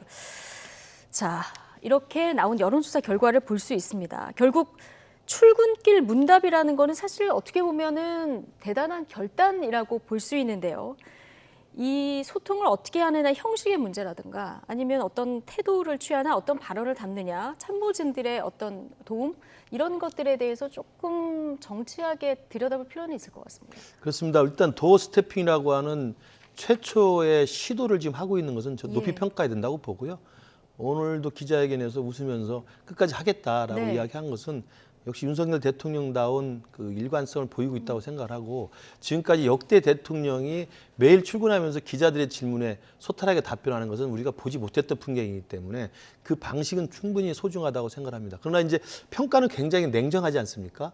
오만하다는 게 훨씬 더 많고 소통이 부족하다는 게 훨씬 많습니다. 그러니까 방식은 약식 기자회견을 통해서 어느 대통령도 해보지 않은 소탈한 소통을 시도하고 있는데, 정작 평가는 소통이 부족하다고 이야기를 하는 이 딜레마적 상황을 어떻게 평가할 것이냐.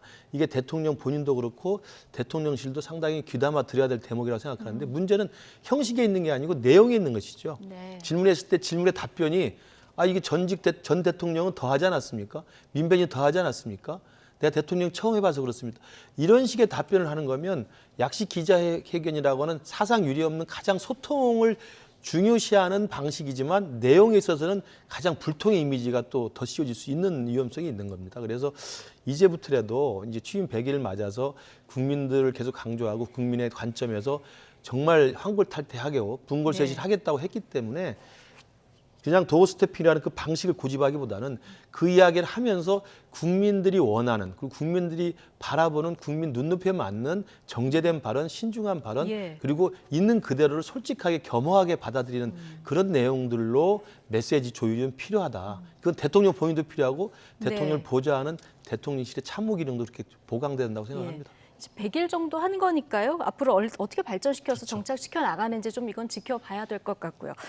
오늘 기자회견에서 단연 관심은 이준석 전 대표의 저격 발언 등 국민의힘 당내 집안 싸움과 관련된 윤 대통령의 생각이었는데요. 자, 윤 대통령 어떤 답변을 내놨을까요? 직접 듣고 오시겠습니다. 대통령으로서 민생 안정과 국민의 안전에 매진을 하다 보니 다른 정치인들께서 어떠한 정치적 그 발언을 하셨는지 제가 제대로 챙길 기회도 없고, 또 저는 작년 선거운동 과정에서부터 지금까지 다른 정치인들의 정치적 발언에 대해서 어떠한 논평이나 제 입장을 표시해 본 적이 없다는 점을 생각해 주시기를 바라겠습니다. 네. 자, 민생에 매진하다 보니까 다른 정치인들 발언을 챙기지 못했다. 다른 정치인들 발언 지금까지 논평한 적 없다. 자, 이렇게 얘기를 했는데요. 자, 무대응 전략으로 나온 것 같습니다. 자칫하면 100일 회견인데 이 내용으로 다 질문이 이어질 수도 있기 때문에 이거는 뭐 잘한 대응이다, 잘못한 대응이다 평가가 엇갈리는 것 같습니다. 일단 안전에 매진하고 계시다고 하는데 지금 이재민 수천 명 발생하고 코로나도 인구 대비 발생률이 전 세계 1위입니다. 근데 안전에 대비하고 계신 것 같지 않아서 말씀이 좀 부적절했다라고 생각했고요. 저는 오히려 그런 민감한 문제라든지 하여튼 네. 답변을 정했어야겠죠. 민감한 문제에 대해서는 오늘 이 자리에서는 드릴 말씀은 아닌 것 같습니다라고 자르시는 편이 나았겠다라는 생각이 드는 게 다른 정치인이라뇨. 예.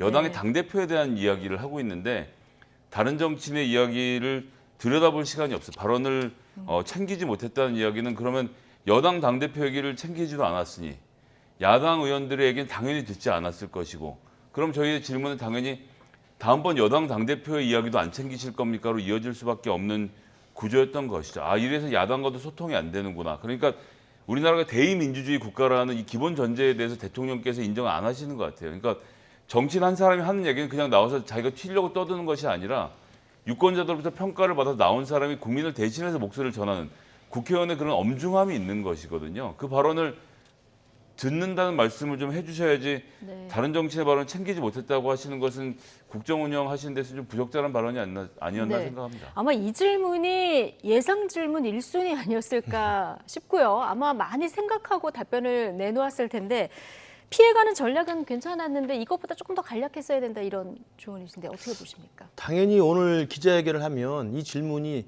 예상순위 1번이었겠죠. 네. 그러면 참모들이 논의를 했겠죠. 어떻게 답변할 것인가. 또 대통령도 생각을 했겠죠. 근데 오늘 나온 것은 사실은 무시, 회피 전략이었습니다. 저는 참모실이 대단히 잘못했다고 생각합니다.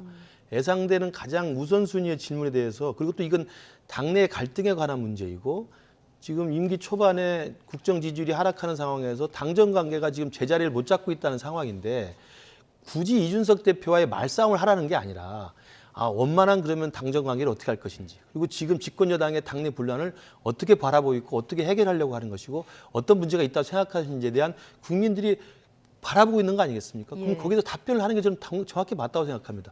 물론 일각에서는 여기에 대해서 이준석 대표가 정말 해서는 안 될 단어를 써가면서 말을 일단 해놨기 때문에 이준석 대표가 소환한 그 정치의 싸움 한복판으로 대통령이 들어가는 게 부적절하다 판단해서 아마 회피를 했던 것 같은데 이건 제가 볼 때 사적인 것을 그러니까 작은 것을 취하려고 큰 것을 놓쳤다고 생각합니다. 김근식 실장님이 생각하는 예상 질문 1번에 대한 정답은 뭡니까?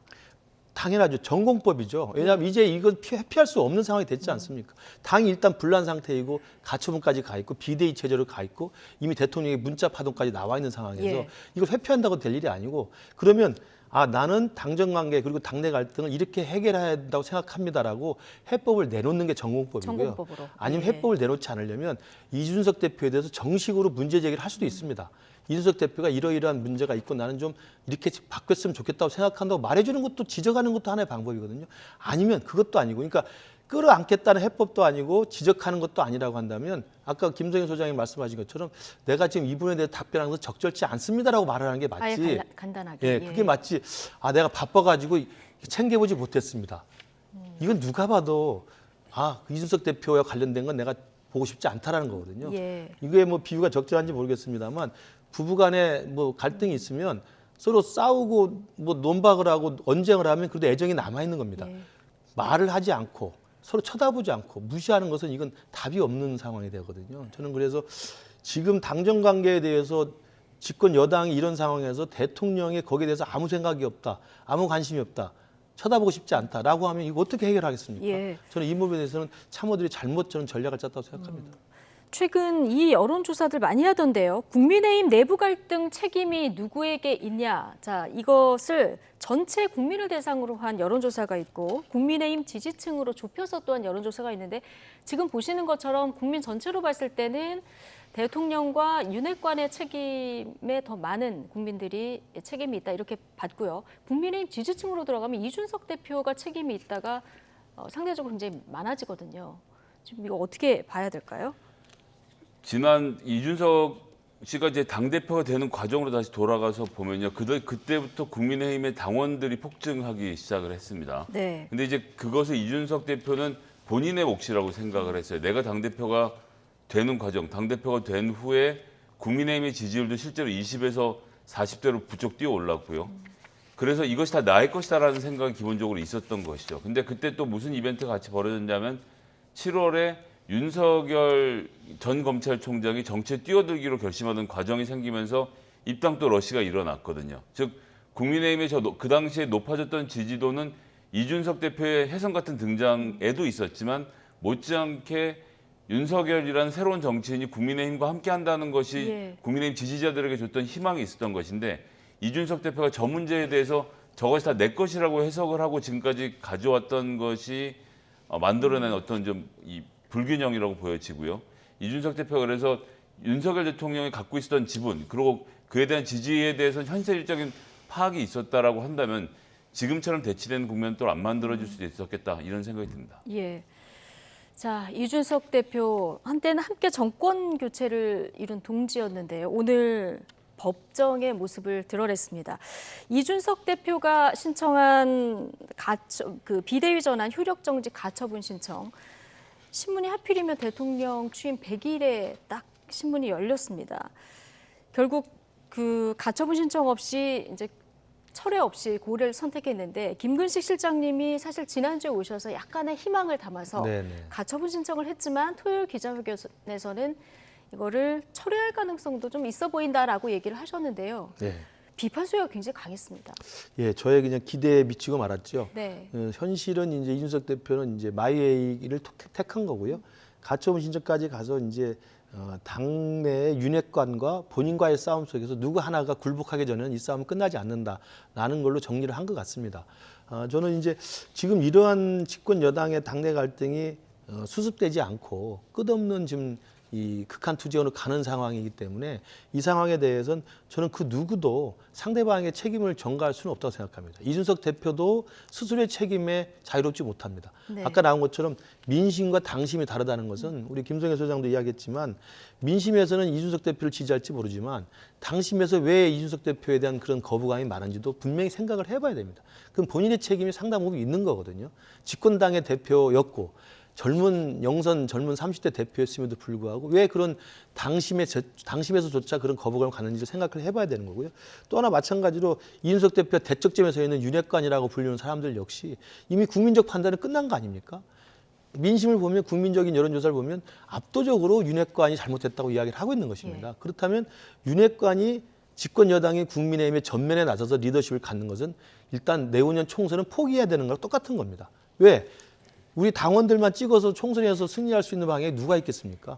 특히 수도권 승리를 생각해 본다면 당원 플러스 중도층과 당 바깥에 있는 일반 유권자들의 지지를 이끌어내야 되는데 그런 상황으로 한다면 윤핵관도 사실은 이 당내 리더십을 갖는 것은 국민들이 거부하고 있다는 생각이 듭니다. 그래서 저는 지금의 이 당내 분란 상태에 대해서는 임기 초반부터 이런 일이 있는 것도 굉장히 이례적이지만 대통령께서도 오늘 기자회견에서 그걸 회피했다고 제가 말씀드렸습니다만 이제는 회피가 아니라 전공법으로 지적할 건 지적하고 아니면 입장을 내실 건 내시고 아니면 해결책 가져오시든지 정리를 해 주셔야 된다고 생각을 하고 그래야만 지금 어렵게 출발한 이 주호영 비대위 체제도 뭔가를 할 수 있는 공간이 열린다고 생각합니다. 예. 자, 이준석 전 대표 오늘 직접 신문에 참석을 했는데요. 신문 이후 나오는 길에 이 전 대표의 발언 잠시 듣고 오시겠습니다. 이런 모습을 국민들에게 보여드리는 상황을 만든 것 자체 굉장히 자책하고 그리고 그에 못지않게 이 일을 시작한 사람들도 그 책임을 통감했으면 좋겠다. 행정부가 입법부를 통제하려고 하는 그런 삼권 분립이 위기에 있는 그런 상황 아닌가라는 우려가 있습니다. 그렇기 때문에 삼권 분립의 설계된 원리대로 그런 상황을 사법부가 적극적인 개입으로 잘못된 부분을 바로잡을 수 있었으면 좋겠다. 네.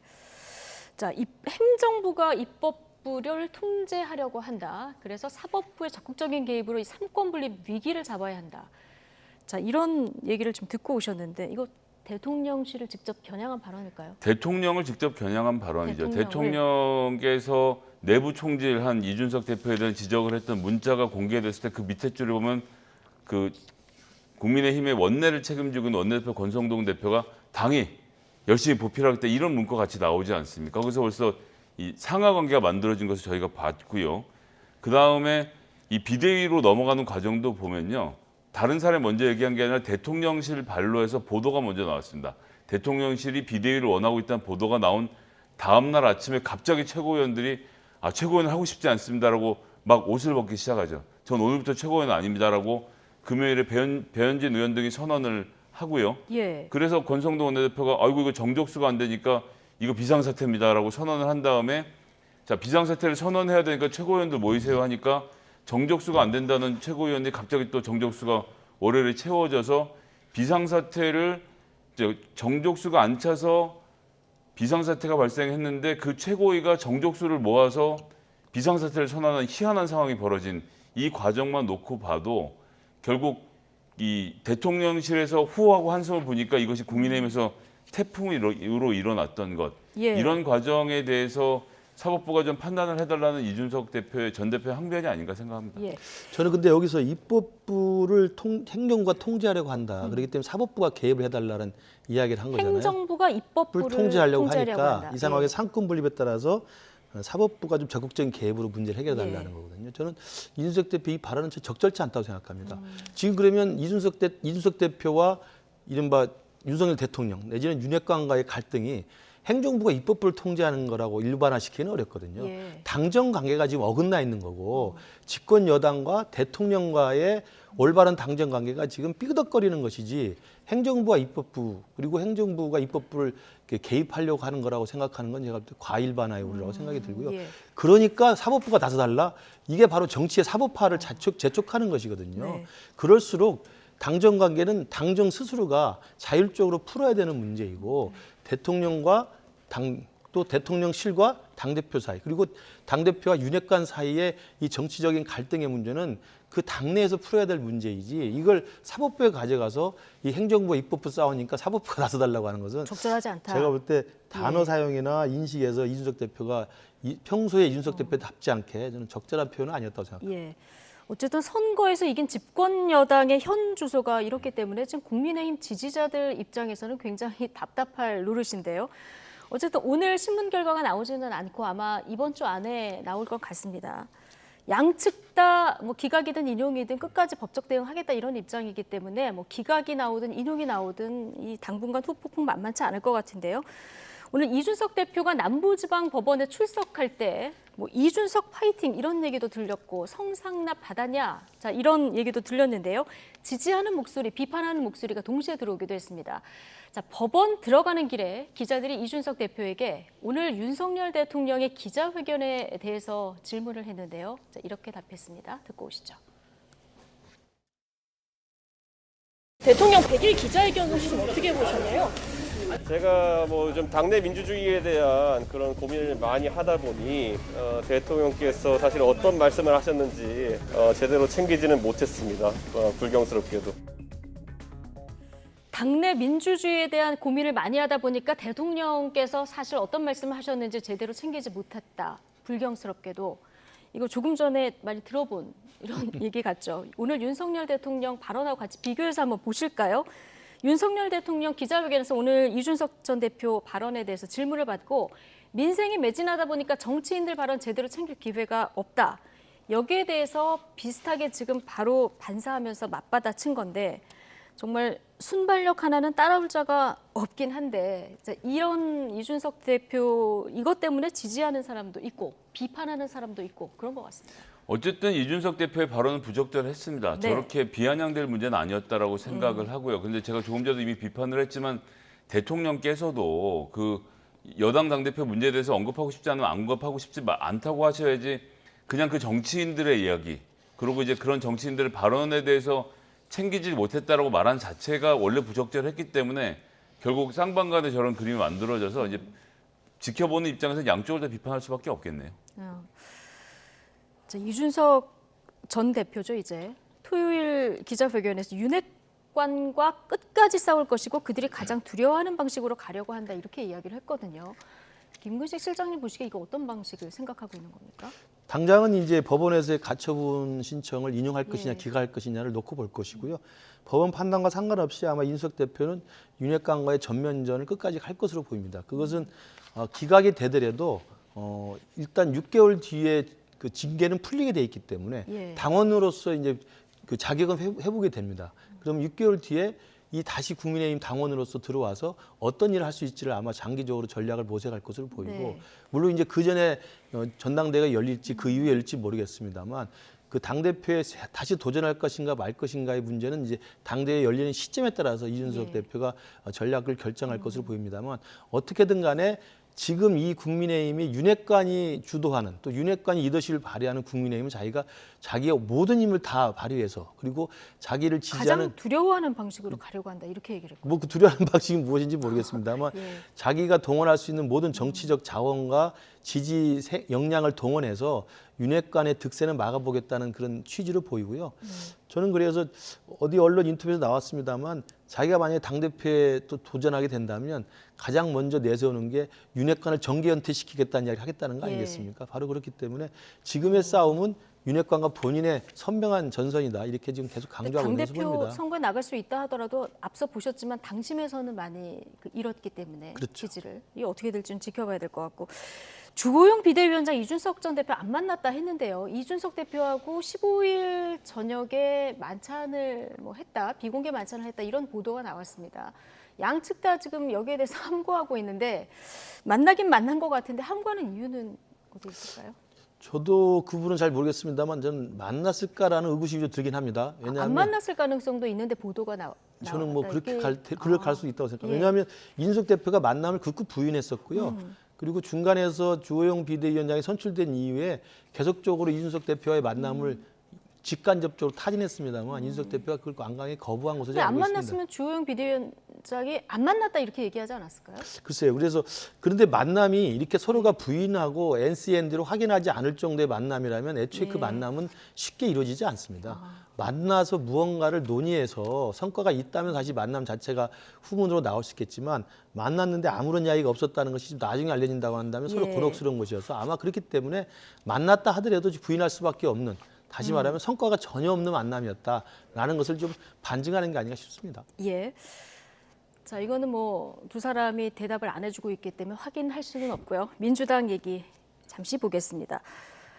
자, 어제 민주당 전당대회 준비위원회가 당헌 80조, 자 기소와 동시에 직무 정지 이거를 개정하겠다 이렇게 얘기를 했었는데요. 오늘 이 비대위에서 뒤집혔습니다.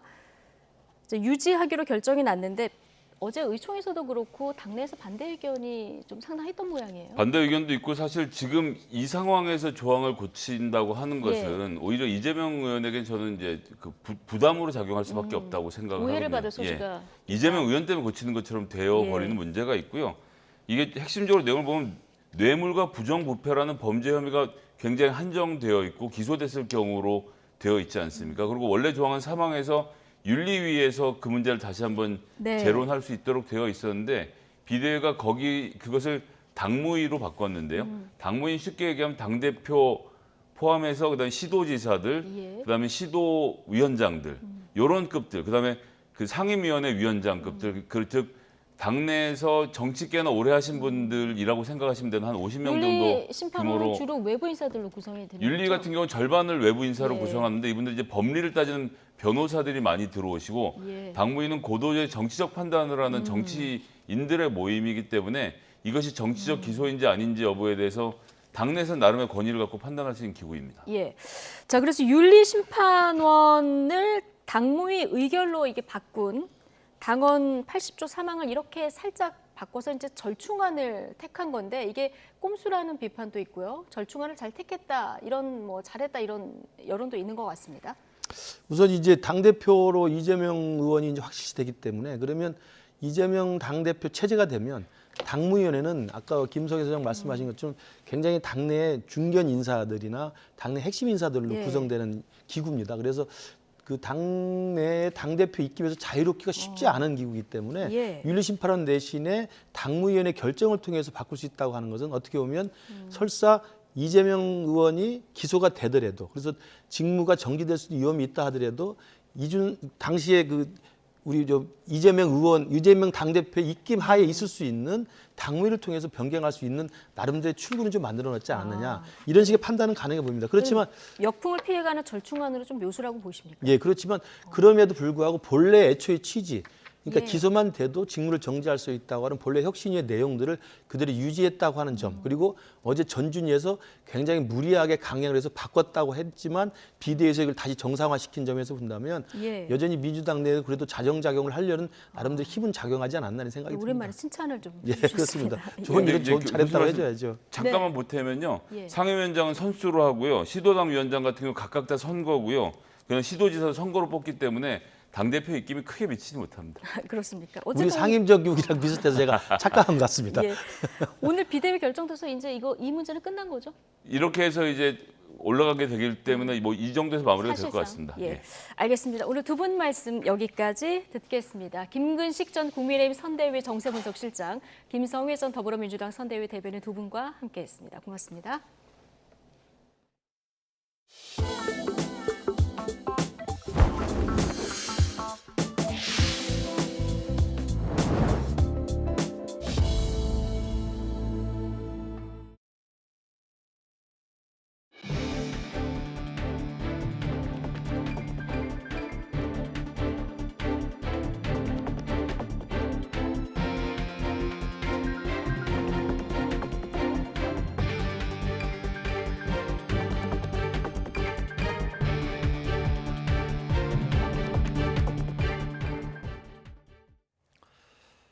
윤석열 대통령이 내일 새 정부의 초대 검찰총장과 공정거래위원장을 발표할 예정입니다.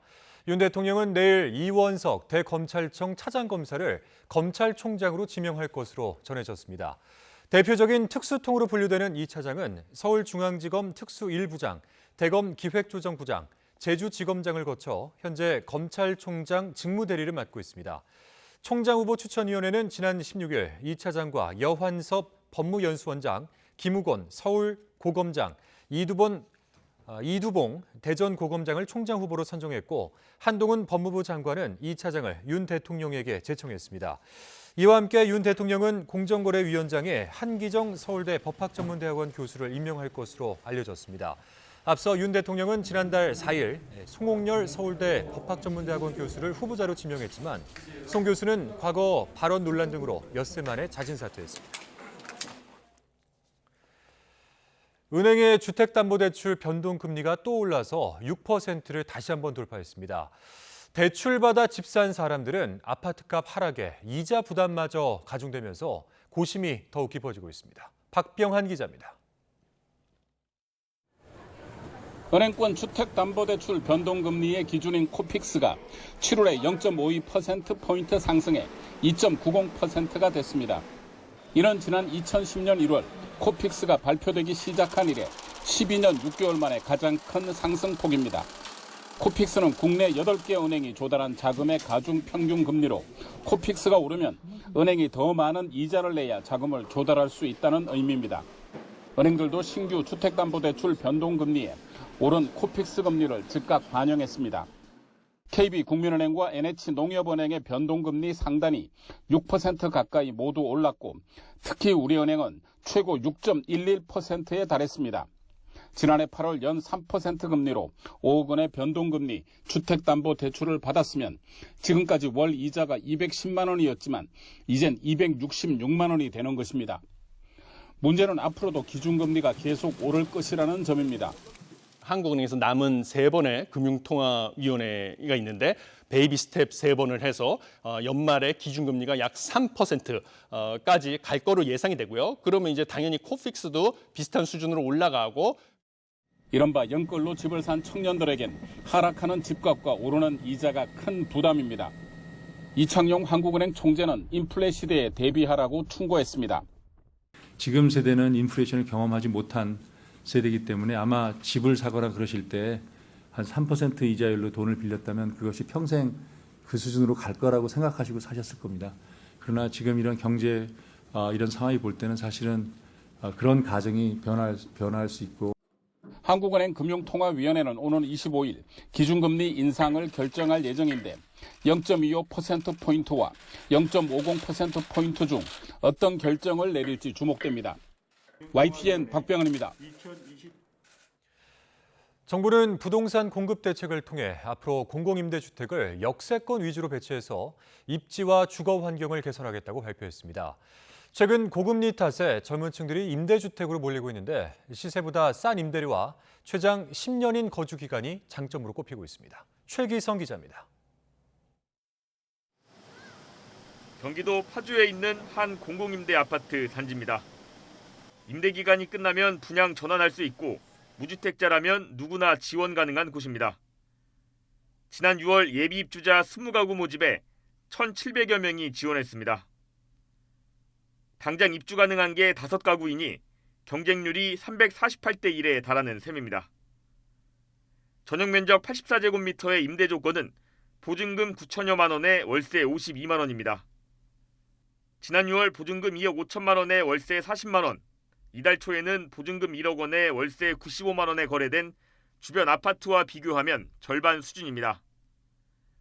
특히 신청자 가운데 40%가 만 20살부터 39살까지인 2030 세대였습니다.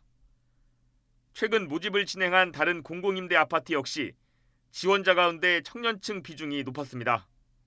최근 금리 상승과 임대차 시장 불안으로 인해 2030 세대의 신청 비율이 과거에 비해서 두드러지게 많이 높아진 편입니다. 임대료가 주변 시세 75% 아래로 책정되는 공공지원 민간 임대주택도 2030 세대에게 인기입니다. 청년 경쟁률을 살펴보면 수십 대 1에서 수백 대 1인데 경쟁률이 600대 1이 넘는 곳도 있습니다. 무주택자 청년에게 시세 50% 수준 임대료만 받는 매입 임대주택 경쟁률도 치솟았습니다.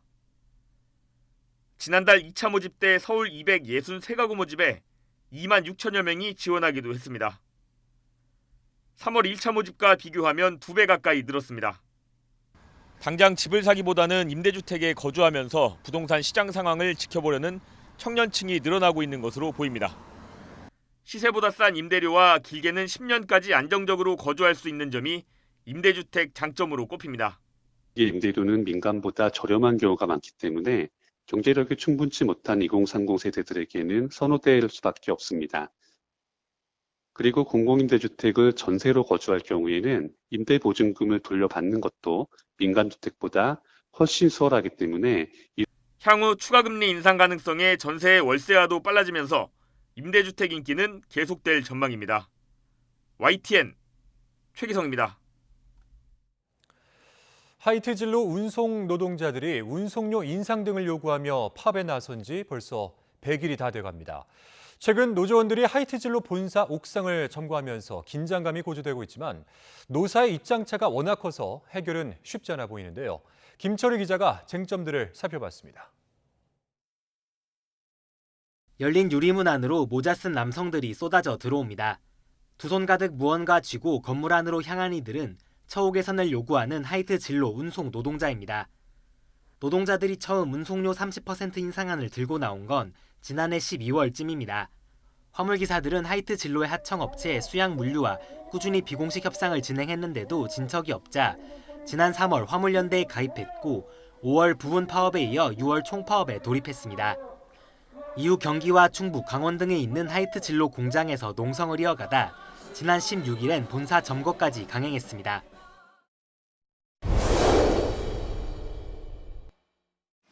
가장 큰 쟁점은 운송료 현실화 문제입니다. 노조는 사측이 지난 2008년 기름값 하락을 이유로 운임을 8% 넘게 깎아놓고 이후 세 차례에 걸쳐 고작 7% 정도만 올렸다고 말합니다. 이마저도 물가 인상에다 차량 할부금 등을 빼고 나면 손에 쥐는 돈은 계속 줄었다는 게 노동자들의 주장입니다. 10몇 년 동안 계속 임금 인상이 되지 않아서 결국은 우리 화물 노동자들이 설 자리가 없게 되었습니다. 기름값은 오르고 요소수값도 오르고. 반면 사측은 변하는 기름값을 운송료에 반영하고 있고 물가 인상분만큼 올렸다고 반박합니다.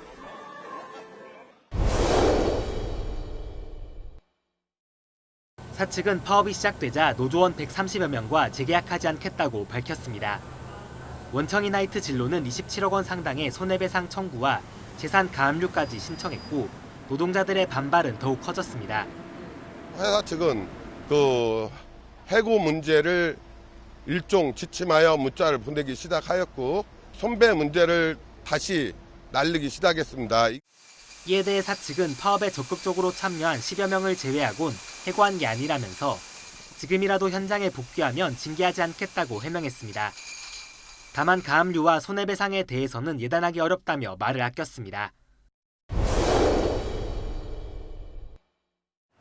화물차 기사들은 하청업체인 수양물류 대신 원청인 하이트진로가 협상에 나서라고 요구하고 있습니다. 하이트진로가 수양물류 지분 100%를 가졌고 임원직도 대부분 겸하고 있는 만큼 노조 탄압을 멈추고 손해배상과 가압류, 해고 조치도 철회하라는 겁니다. 하지만 하이트진로는 하청업체 일에 개입하지 않는다는 뜻을 고수하고 있는 데다 협상마저 지지부진한 상황. 사태가 장기화할 조짐을 보이자 경찰이 파업 현장 점검에 나서 업무방해 정도와 현장 위험성을 점검하는 등 긴장감은 갈수록 고조되고 있습니다. YTN 김철입니다. 국민의힘 권성동 원내대표가 민주노총 공공운수노조 화물연대 조합원들이 하이트진로 본사를 점거해 고공농성에 돌입한 데 대해서 온갖 불법 행위로 법치주의를 유린하고 있다며 강하게 비판했습니다.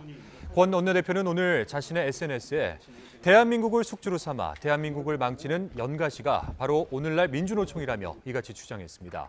특히 조합원들이 신어를 반입하고 투신하겠다며 공권력을 협박하고 있는 형태가 노동운동인지 도심 속 테러리즘인지 되묻지 않을 수 없다며 규탄했습니다.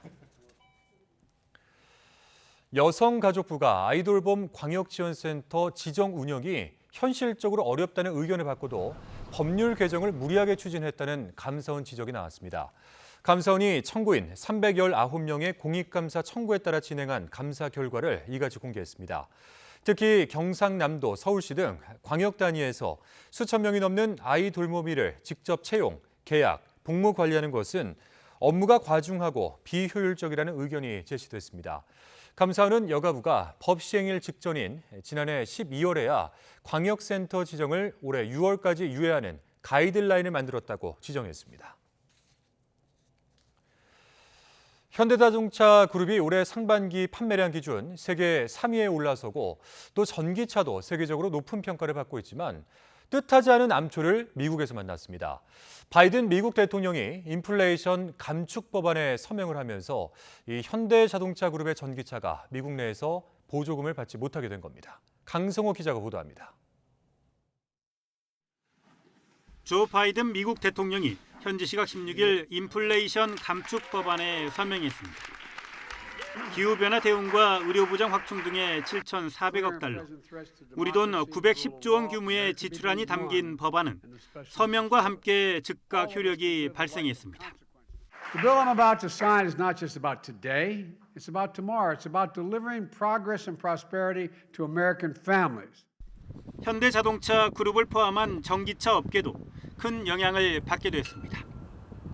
미국은 그동안 생산지에 관계없이 매년 자동차 회사당 20만 대의 전기차까지는 대당 7,500달러의 신차 보조금을 지급했지만 앞으로는 까다로운 규정 때문에 이를 받기가 쉽지 않게 된 것입니다.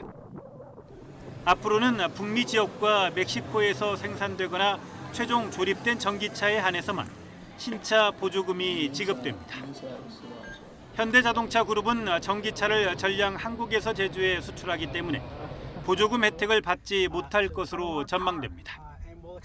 테슬라 등 다른 전기차 업계도 배터리와 원자재 조달 규정이 엄격해지면서 녹록지 않은 상황에 직면했습니다. 전기차 업계는 이번 인플레 감축법이 미국 내 판매와 생산에 어떤 영향을 미칠지 촉각을 곤두세우고 있습니다. 내년에 아이오닉 6, EV9 등 신규 라인업을 투입해 미국 전기차 시장을 선도하겠다는 현대차 그룹도 상황을 예의주시하고 있습니다. YTN 강성욱입니다. 네, 미국의 일부 청소년들 사이에 차량을 훔쳐서 난폭하게 운전하는 영상을 이 소셜 미디어에 올리는 게 유행하고 있다고 합니다. 그런데 주로 현대와 기아차가 범행의 대상이 되고 있다고 합니다. 강성훈 기자입니다. 미국의 한 주택가 도로에서 검은색 승용차가 전속력으로 달립니다. 차를 훔쳐 묘기를 부리듯 질주하고 이것을 찍어 틱톡이라는 소셜 미디어에 올린 겁니다. 일부 청소년들이 경쟁적으로 과시성 영상을 유포하면서 차량 절도는 더 기승을 부리고 있습니다.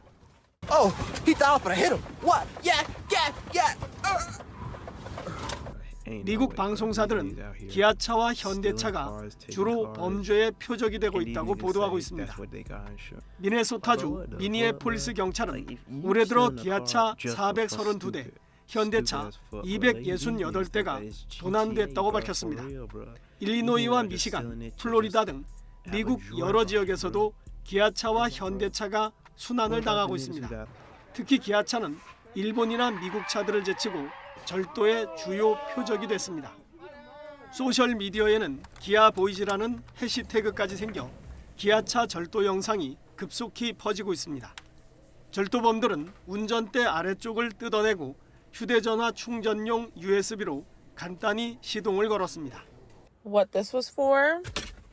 They tore apart my steering wheel lock. Kias are manufactured so that you can actually hotwire a Kia with an iPhone charger. 미국 경찰은 오래전에 출고된 기아차처럼 도난 방지 장치가 장착되지 않은 차들이 목표물이 되고 있다고 전했습니다. 일부 피해 차주들은 설계 때부터 도난 방지가 소홀했다며 현대 기아차에 소송을 내기도 했습니다. YTN 강성웅입니다.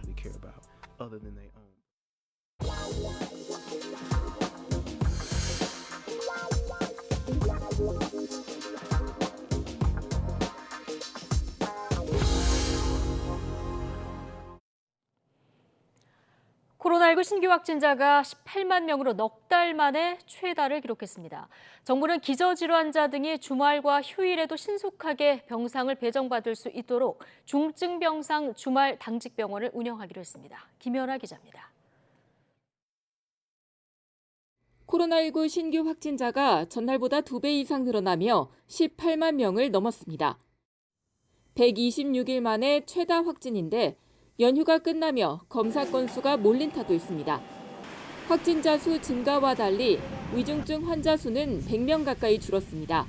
연휴 기간 상태가 호전되거나 격리 해제된 환자가 연휴가 끝난 뒤에 보고되면서 변동폭이 컸습니다. 정부는 의료 대응 여력은 충분하다는 설명입니다. 전체 병상 가동률은 51%, 중환자 병상 가동률은 43.7%로 어제보다 소폭 감소하여 우리가 가진 전체 의료 자원과 의료 대응 역량에는 아직 여유가 있는 상황입니다. 다만 중증 기저질환자나 고위험 산모 등이 주말과 휴일에 신속히 병상 배정을 받기 어려운 경우가 발생하고 있다며 이를 해소하기 위해 주말과 휴일에 중증 병상 당직 병원을 운영하기로 했습니다. 국립중앙의료원과 코로나19 전담 병상이 있는 상급 종합병원 17개가 참여 대상이 되겠습니다. 이 중 3개 병원에 병원당 각 2개씩 총 6개의 병상을 지정하고자 합니다. 이번 주 토요일부터 6주간 운영한 뒤 유행 상황을 판단해 연장 여부를 검토하기로 했습니다. 정부는 또 장애인 시설 등 4차 접종률이 낮은 시설엔 방문 접종을 통해 접종률을 최대한 끌어올리고 먹는 치료제 투여율을 높이기 위해 시도별 투약 현황을 모니터링하고 라게브리오 5만 명분도 추가 도입합니다. YTN 김연아입니다. 네, 지난주 우리나라의 인구 대비 코로나19 확진자가 전 세계에서 가장 많았습니다. 하지만 정부와 전문가 자문단은 사망과 위중증 규모를 잘 억제하고 있어서 확진자 수가 우려할 상황은 아니라고 설명했습니다. 김평정 기자입니다. 인구 100만 명당 코로나19 확진자 수를 보면 나라별 환자 규모를 더 객관적으로 비교할 수 있습니다. 지난주 우리나라의 100만 명당 확진자는 16,000명으로 216개국 가운데 1위를 기록했습니다. 11,000명인 일본과 2,300명인 미국과 비교해도 월등히 많았습니다. 이에 대해 정부는 환자 발생 규모가 커진 것은 맞는다면서도 중증화와 사망은 잘 억제하고 있다고 강조했습니다. 젊은 층을 대상으로 많은 확진자가 발생을 하고 있지만 고위험군에 대한 보호가 비교적 잘 유지되고 있어서 낮은 치명률을 보이는 정도로 관리가 되고 있다. 전문가의 의견을 정부에 권고하는 자문위원단의 설명도 같습니다. 100만 명당 사망자를 보면 일본과 미국보다 오히려 우리나라가 현저히 낮게 나타나는 만큼 확진자 숫자는 우려할 수준이 아니라는 것입니다. 동일 수의 확진자라면 가장 낮은 사망률과 위중증률을 유지하고자 하는 것이 저희 민간 자문위원회의 권고이고 이번 정부의 목표이기도 합니다. 확진자 규모를 줄이려면 사실상 강력한 거리두기밖에 답이 없는데 일상 유지도 중요한 가치인 만큼 독일처럼 감당 가능한 환자 수준을 길게 유지하는 것이 현실적인 대응 방향이라고 설명했습니다. 400mm 비가 하루에 내리는 거하고 40mm씩 열흘 내리는 거하고는 얘기가 다르다는 걸 잘 아실 겁니다. 마찬가지로 환자 발생이 많더라도 어느 정도 숫자에서 꾸준히 생긴다면 문제가 없을 거다랍니다. 물론 감당할 수 없을 정도의 확진자 숫자가 나온다면 그때는 사회적 거리두기를 강화하고 조금 더 많은 제약을 가해야 한다고 정 위원장은 덧붙였습니다. 그런 상황이 오기 전까지는 고위험군을 철저히 보호하면서 일상은 유지하는 지금 수준의 정책을 유지해야 한다고 강조했습니다. YTN 김평정입니다. 중국 지도부가 여름 휴가를 겸해 주요 정책 방향을 논의하는 베이다이허 회의를 마치고 공개 활동을 재개했습니다. 최근 타이완 문제로 격화된 미중 갈등과 경기 침체 문제에 대한 청사진이 엿보입니다. 베이징 강정규 특파원입니다. 시진핑 중국 국가주석이 보름 만에 공개 활동에 나섰습니다. 국共내전 당시 미군을 배후에 둔 국민당군을 꺾고 승세를 굳힌 랴오선 전투 기념관을 찾은 겁니다. 공산당 지도부의 여름 휴가를 겸해 열리는 베이다이허 회의가 끝나자마자 미국과 타이완에 보내는 경고 메시지입니다. 미국과 인도가 연합훈련을 예고한 히말라야 고지대에서는 지대공 미사일도 쐈습니다. 최근 타이완 문제로 격화된 미중 군사대치 국면에서 물러서지 않겠다는 의지의 표현입니다. 这次实弹射击演练结合高原高寒条件下野战防空特点，挖掘装备极限作战效能。 경제사령탑 리커창 총리는 남부 경제특구인 선전을 찾아 경제 회복 의지를 다졌습니다. 6대 지방정부 지도자들과 화상회의를 소집해 적극적인 경기 부양책을 주문하기도 했습니다. 6个经济大省经济总量、市场主体数量、吸纳就业都占全国40%以上。 세계적인 긴축 흐름 속에 중국이 나홀로 금리 인하를 단행한 것도 베이다이허 회의 이후 당 지도부의 결심이 반영된 조치로 보입니다.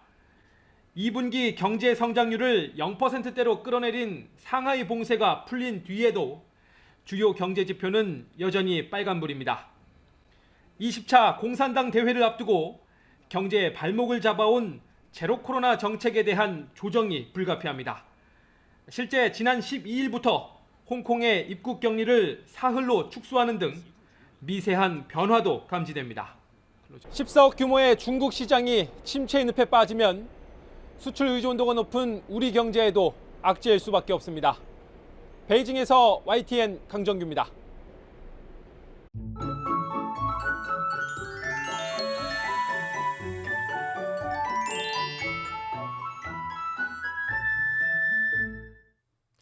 기온과 습도가 모두 높은 무더운 날씨가 이어지고 있습니다.